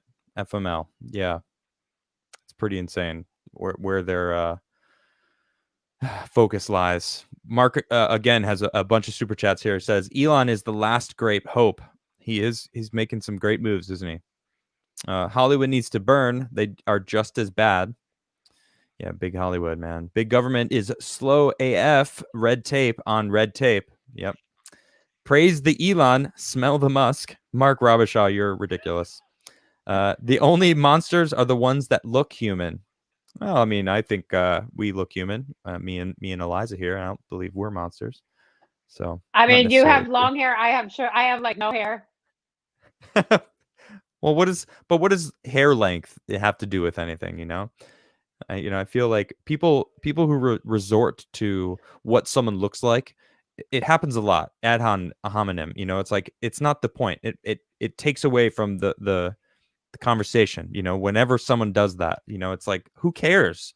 Anyone could look like anyone, and any person can have a good, solid character on the inside.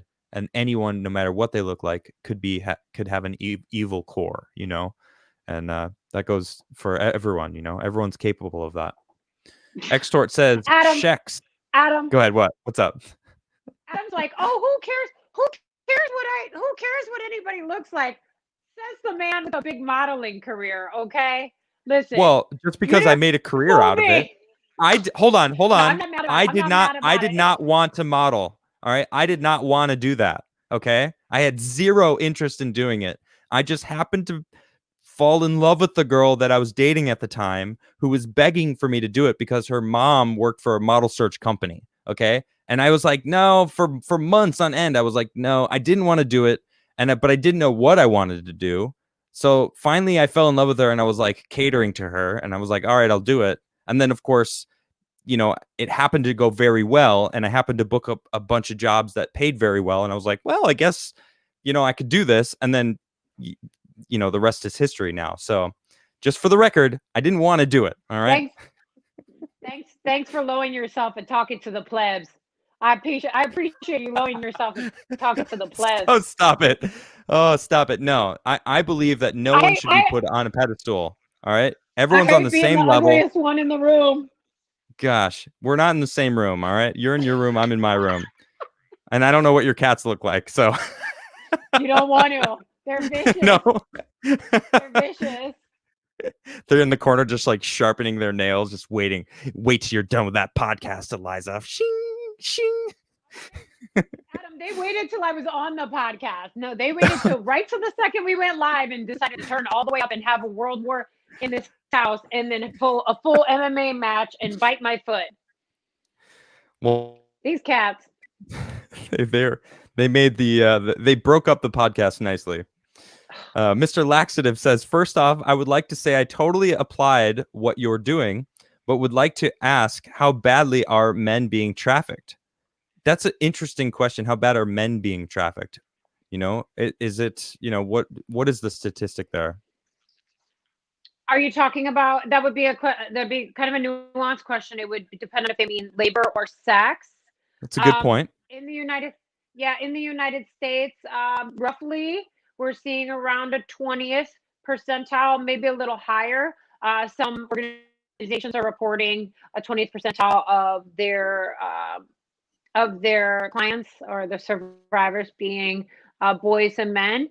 But honestly, I don't know what the international statistic would be for boys and men, but I also don't know where labor trafficking sits in there either. I have to admit, I'm not necessarily the most versed to talk about labor trafficking. I have seen some data and statistics that show us that labor trafficking is higher than sex trafficking. And actually, I tend to believe that statistic. And if that is the case, then it would be predominantly men. Makes sense.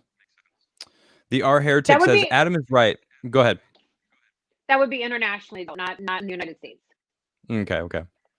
Adam is right. Under the current administration of Pedo Joe and his pedo family, raising public awareness of this issue more than ever. Yeah, I mean, the Hunter laptop thing has some disgusting things on there that the mainstream media just doesn't want to talk about. But I am haunted because I happen to see some of the images on there, and it's disgusting. And I can't believe, and then Joe himself is like another conversation. So we don't need to get into that. Hydra says, would you be willing to talk to someone I truly owe a lot to, and maybe he can help you too? His name is Jesse Lee Peterson. He's on YouTube. You can call him. Well, I know of Jesse Lee Peterson. I'm assuming you know Jesse Lee Peterson, right? Or do you? No. No, No. He's just a very outspoken guy. He's very spicy, and I don't know. There's a meme that you might see of him just saying beta. It's just like goes really close to his face, and he goes beta. I don't even think he's actually saying beta, but he's a very spicy podcaster. You may like him. I like spice. I like spice. Tell him to holler at your girl. Yeah. All right. Right on. Yeah, Hydro. Go to her locals page and see if you can link them up. That would be cool. And go to my locals page and see if you can link us up too. That would be great. Oh no, that's our heretic. Wait, who actually said that? Yeah, Hydro said that. Our heretic again says, not sure if my last message was blocked or not. I did see it. I just read it. But under our current pedo rulers, this issue is far more important than ever. I'm going to read that anyway because I agree with it. Mega Executioner says, keep flag right side up, do volunteering and many good acts with it. When arrested people will remember your works, demystifying the narrative in their minds. I like my flag the way it flies, and that is normal. John Powell says, glad I didn't miss the show. Had a psych class. They're literally doing gender fluidity first topic of term. What even hashtag indoctrination education? Yeah, it's gender fluid for psych class. They're trying to, it's interesting because women are getting the brunt of that attack. Biden on his first day made it so that transgender women can compete against I don't know what, regular women. I don't know how to, what's the PC way of saying it? I'm sure. Biological. Is that it? Oh, thank you. A biological woman, which I even have trans women friends that I know that disagree with that. They're like, no, I'm stronger than, the average woman. Like, that's not fair. So that's a whole nother conversation, I guess. Mark Robershaw says, sometimes it's not a hero or a saint we need. It's a monster or a sinner to open our eyes. Yeah, okay. And understanding why those monsters and sinners become those monsters and sinners, which is why you doing a podcast makes a lot of sense, because I think you're onto something. It's understanding, talking to them, seeing what led them to that. I think you should definitely get on that. Wimplo says, your positive attitude is infectious. I love it. Praise the sun. Thank you. And I'm not sure who you're talking to, because through all the things that you've been through and all the stuff that you talk about, you do have a positive demeanor. You are a very optimistic person. And I think that's really important nowadays, more than ever. Yeah. So good on you. Thanks, Adam. I try to keep, thanks, Adam. But there's a couple things I have some awesome friends. I have some awesome people that support me. My family is incredible. And I also believe in God. So that's the truth.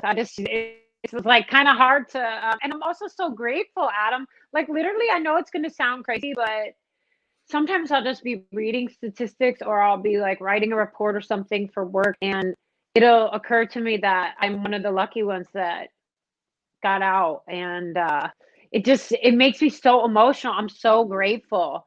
So that, I think, is where some of the positivity comes from, and definitely a lot of love. A lot of love, just because I've seen how amazing humanity truly can be. I've seen how many people care about these vulnerable folks that are being trafficked. Men like yourself that are willing to stand up and speak about something so heartbreaking. And it moves me in a way that I can't help but be pretty positive and grateful. That's the That's truth. awesome. And I hear that. Someone asked me a couple of weeks back, how do you stay so optimistic through, this negativity? And my answer was very similar to yours. I'm grateful. I know what I have. I recognize that I have all these amazing things that I simply woke up again, that I'm still alive is Mm. something to be grateful for, that is lost. People don't even recognize that anymore. And that's a shame. So, it's something to be said about remaining optimistic. So that's awesome. I'm not really Rod, saying that I don't strive for. Sorry, sorry, no, no, Adam. please. I was just going to read the next super chat. I want you to get your thought out. Go ahead. Yeah, I'm not really saying I don't strive for more, but there are some days where I'm just grateful that I have a bed and cats and food and hot water. Yeah, Um, and if I lost those things, I would probably try to find something else to be grateful about. Because there were a lot of days in that period where, like I said, I was basically dead. Um, so I'm just grateful that I'm not.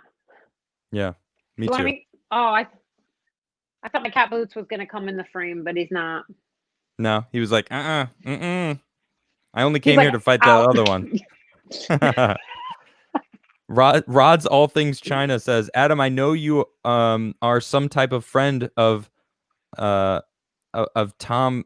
Okay, of Tim, but this guy on the eve of the first day of corrupt puppet Prez was screaming about Donald's alleged corruption.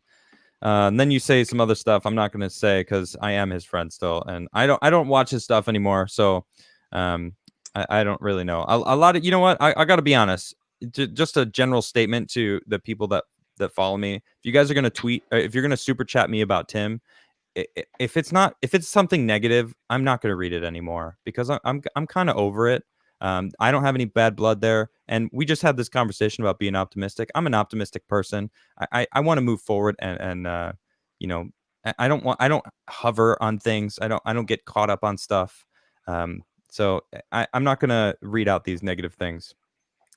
So Well, also, I think one thing that's important to know is that when you have a large or growing following, yeah, you need to assess who your allies are and also be pretty cool. And you're also so focused on your own content and your own material and giving users, and in my case, survivors, um, yeah, something to look at. So, like, we really don't have time to focus on what other people are doing or who's being a jerk or who's not being a jerk. Like, as long as our message is consistent, that's really sorry. I don't mean to speak for you, Adam. I don't even really know what you're talking about. that's But okay. No worries.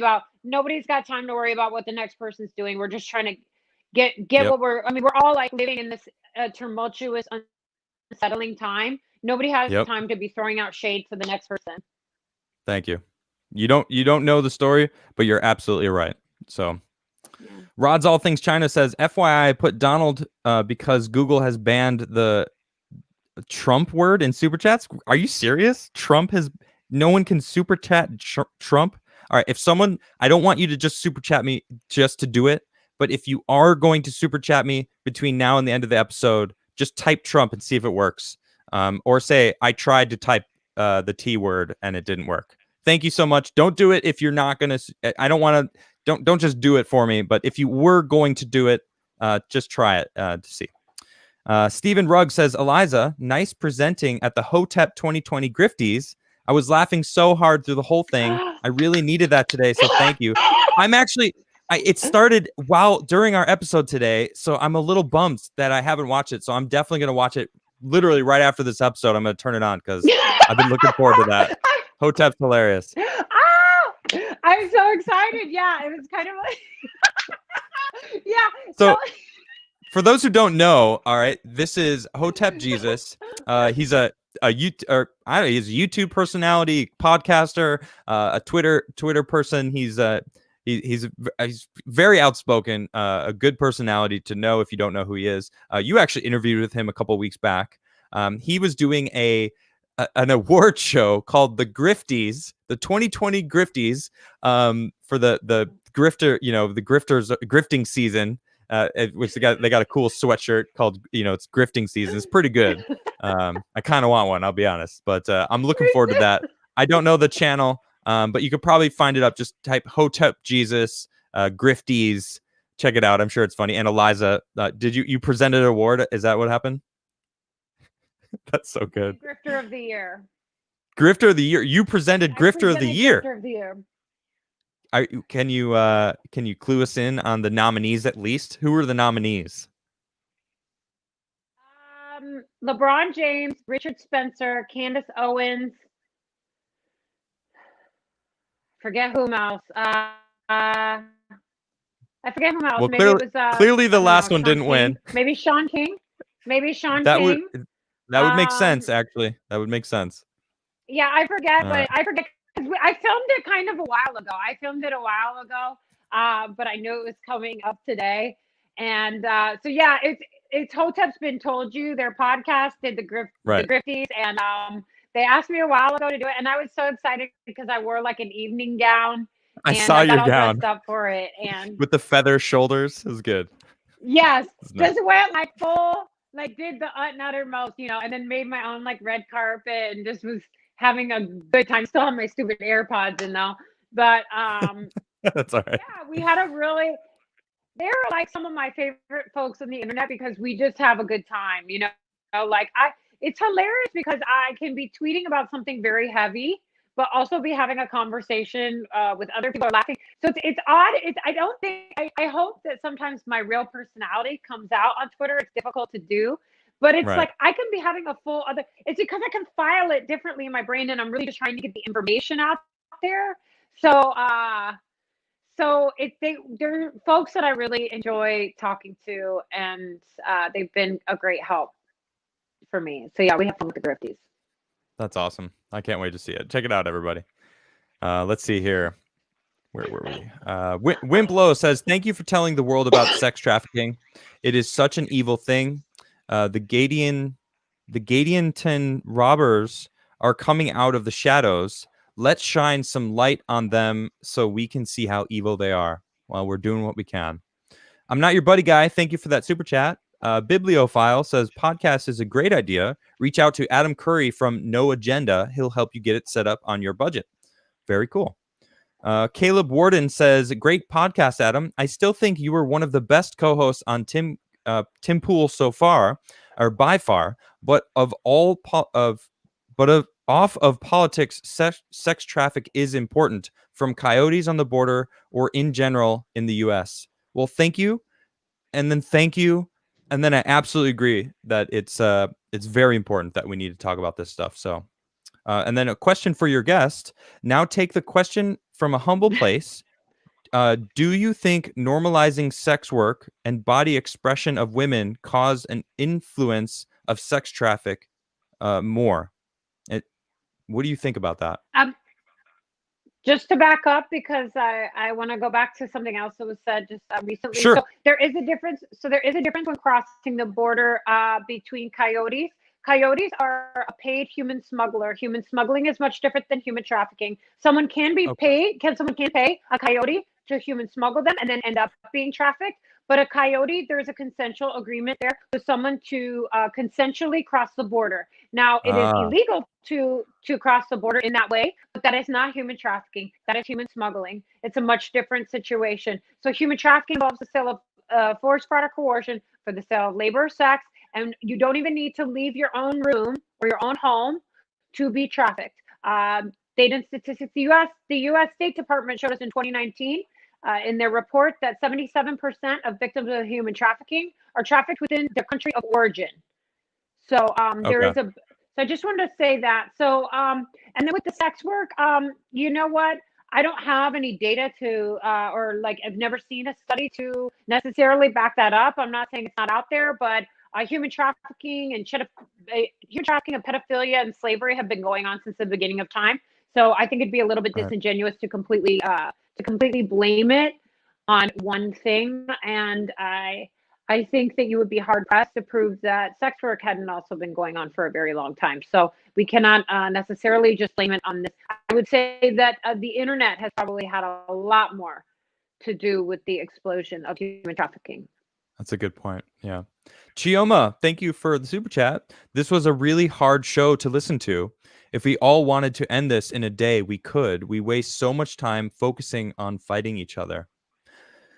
If everyone just got along and really focused on what was really important in life, the world would be a better place. Wouldn't you say, Chioma? Yeah, I appreciate you. You're a constant follower to my show. I really do appreciate you always coming through. And it was a tough subject, but sometimes these tough subjects are needed to be talked about, because this is one that is very prevalent and pressing. So and again, Eliza, thank you for even just coming on my show to talk about this to my audience. Definitely. Yeah, definitely, Adam. Seriously, I was actually really looking forward to it. I just didn't know that today was going to be the day that I knew that it The was cat. coming, but I just didn't know that today would be the day. And I was like, oh my gosh. And I did talk to a few journalists earlier, but I didn't know that you were going to be my first. And I usually sort of prepare people. I've been preparing different interviewers like, hey, you might be on that day. I just don't think I had prepared you. And I No, was you didn't. That's so okay though. a wild I like day, it. couldn't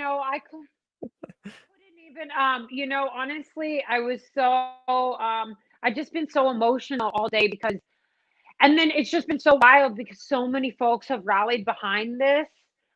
Sort of like with the Pornhub situation. Yeah, And I just feel like, wow, this is just really it's this I told Jane Doe, John Doe's mother, the minor sex trafficking survivor from Twitter that I sorry to catch people up if they're new. sure. I told her long ago that her son would change the trajectory of the internet forever for good. And I truly believe that John Doe's story, if we can amplify it consistently, will force Twitter to do what they should have done many years ago, which is remove the child sexual abuse material and human trafficking from their platform. It'll force Facebook to follow suit, which, by the way, Facebook is being sued by 3 minor female human trafficking victims as well. Wow. All filed as Jane Doe. You can Google it. Yes, there's Facebook is being sued. Human trafficking, um, they're being sued as well. This is nothing new.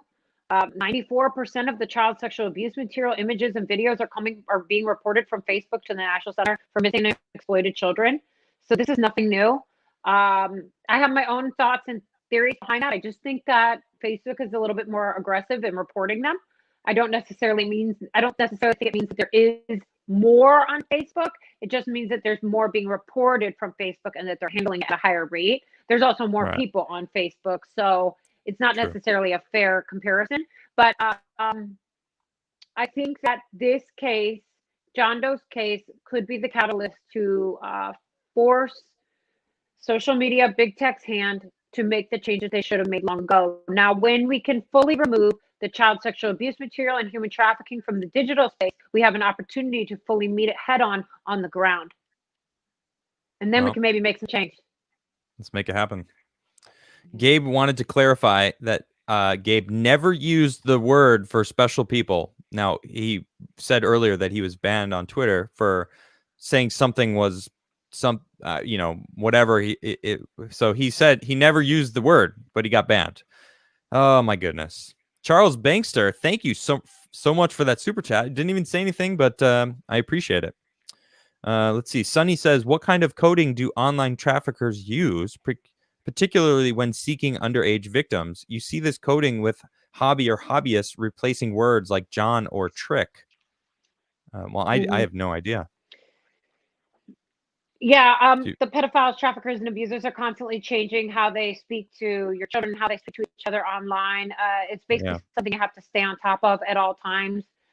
You could follow a case happened last week of a gentleman getting charged 22,000. 22. He was in possession of 22,000 child sexual abuse material and videos, and I think they found him in New Jersey, and he was using Twitter in coded language. These abusers are really organized, and we have to stay a step ahead of them at all times. They are constantly changing the way that they talk to us and your children as well. Wow. Mark Robershaw says Adam brags all the time about his beauty. What? Me? No. No, I don't I don't talk about the way I look. I do talk about my glorious beard. Is that what you're talking about? I've grown this. This is my first official beard in my life. I've never had such a beard before, so I feel like this is like the first one that I've ever had. So I'm proud of my beard. All right, so I talk about my beard, and yes, fine, the beard is beauty. I love my beard. Anyway, moving on. Adam, you have more hair on your face than I have on my head, Adam. That's probably true. That's probably true. There's a lot of hair in here. Is that by choice, No or hair. do you just like it short? It's been short since I was 10. I cut Oh it. You know wow, when I cut it short, Adam? I cut it. I cut it during the movie when the movie Ghost came out, and I've had like a bob a Demi couple Moore. times, but yes. And then I just cut it really short, and now it's just kind of the way it is, and I just kind of like it like this. I Right just on. like it. Yeah, Yeah, it's much easier than. I mean, I just toss my hair in a bun every day. I just get it out of my way. I'm just lazy, honestly. That's really what it comes down to. same. Charles Bankster says, "Oh, another hefty super chat. Thank you so much." Says off topic, but please read all of what Rashida Tlaib said is advocating, not just her tweet. She is not as genuine as you think. Oh, I don't think she's genuine. I was talking. I only was giving her props for that one tweet that she put out saying, "Don't let this stuff take away the civil liberties of Americans," because seemingly that's what they're trying to do. So I was like, you know what? I got to give it to her on this one. Mark G says Adam can flaunt his beauty when Well, he wants. Sorry, go ahead. That was a silly super well, I chat. was gonna say, Adam, listen. Let Yep. me get serious for a second.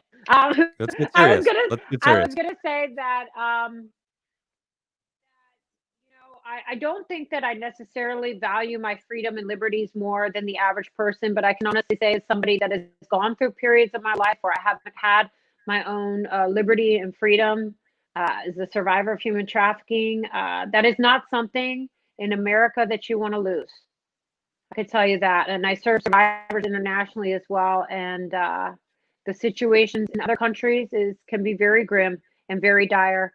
And I would like to say to all Americans or anyone that's watching this, be very mindful of that. I can tell you, not having your freedom is something you don't want to find out what that is like.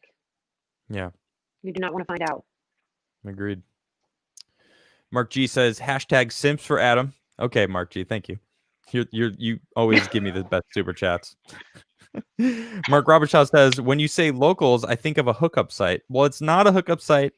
It's just where I could see what you're saying, but no, it's actually just a cool site that is an alternative platform to have conversations, and it's cool because you can go to different communities and you get different notifications, so you can go to a community and kind of catch up on what you missed. It is a pretty cool site, actually. I've been using it more and more as the weeks go on. I just joined it about a month ago. Okay, let me explain locals. Let me explain locals, okay? Go ahead. Go I'm ahead. the like I Explain. like love locals. I love locals. Yeah.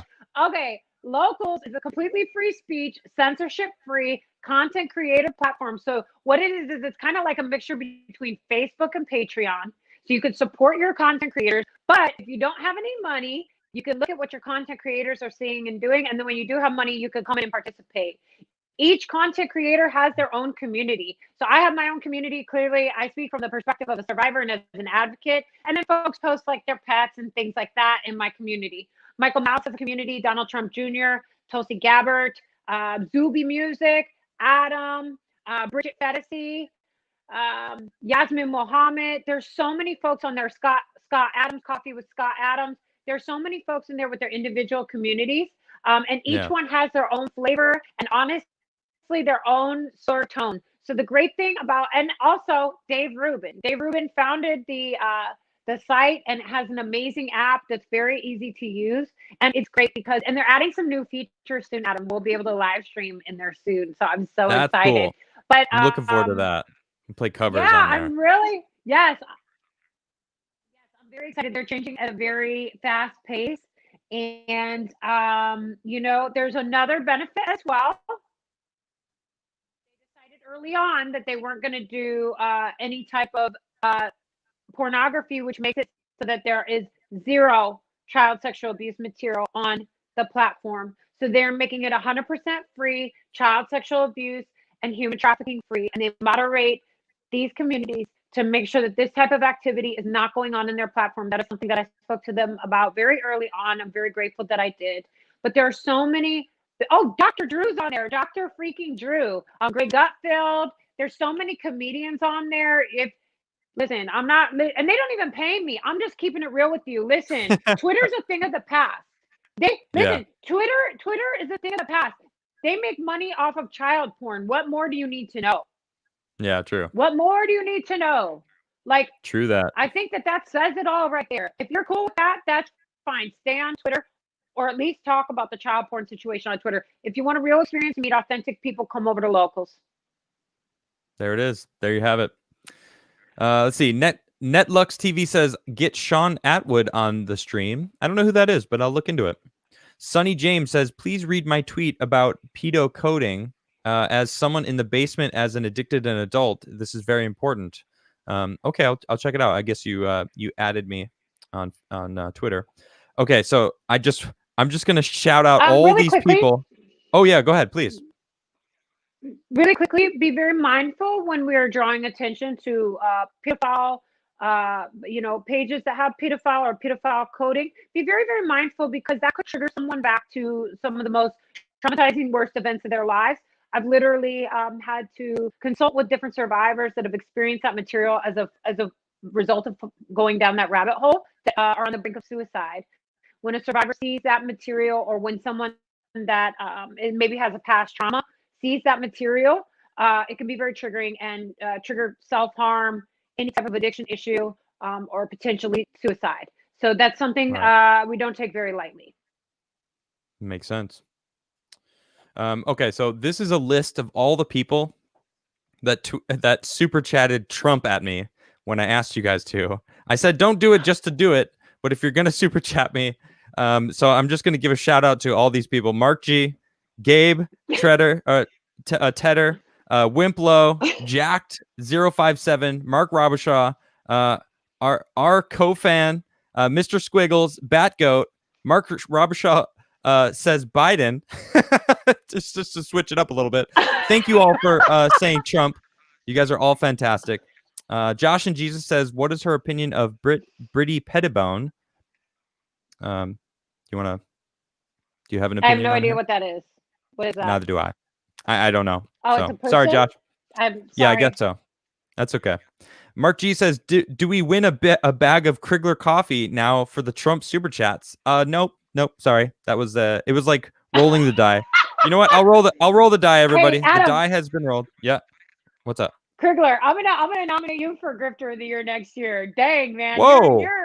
You're savage out here. You're savage. I'm not grifting. What are you talking about? I'm strong in my convictions. I'm proud of the decisions I've made. I don't grift. Right. I stand for what I've said and what I believe. No. That's right. By the way, I didn't get to choose who won the Grifter of the Year. I just presented the award. Oh, that's fine. You know what? The dice game's already over. I rolled a 10, and Nuclear was the first person to guess and guessed 10. That's pretty nuts. That's never happened in the dice game. Congratulations, Nuclear. That's crazy. I don't know if you know this. I have a die here that I roll, and people guess in chat. But I like to interact with chat. So, congratulations, Nuclear. That was crazy that you won right off the bat. All right. Where were we? Mark Robinshaw says, "Sing us a song to finish the stream." Well, I don't know if it's exactly appropriate, but maybe. Brewmaster Monk says, "Have you watched the Salute the Marines Biden clip? Also, Trump left a front of 17 flags. Biden came in with 17 executive order. Something has to be going on." I guess maybe it's part of the plan.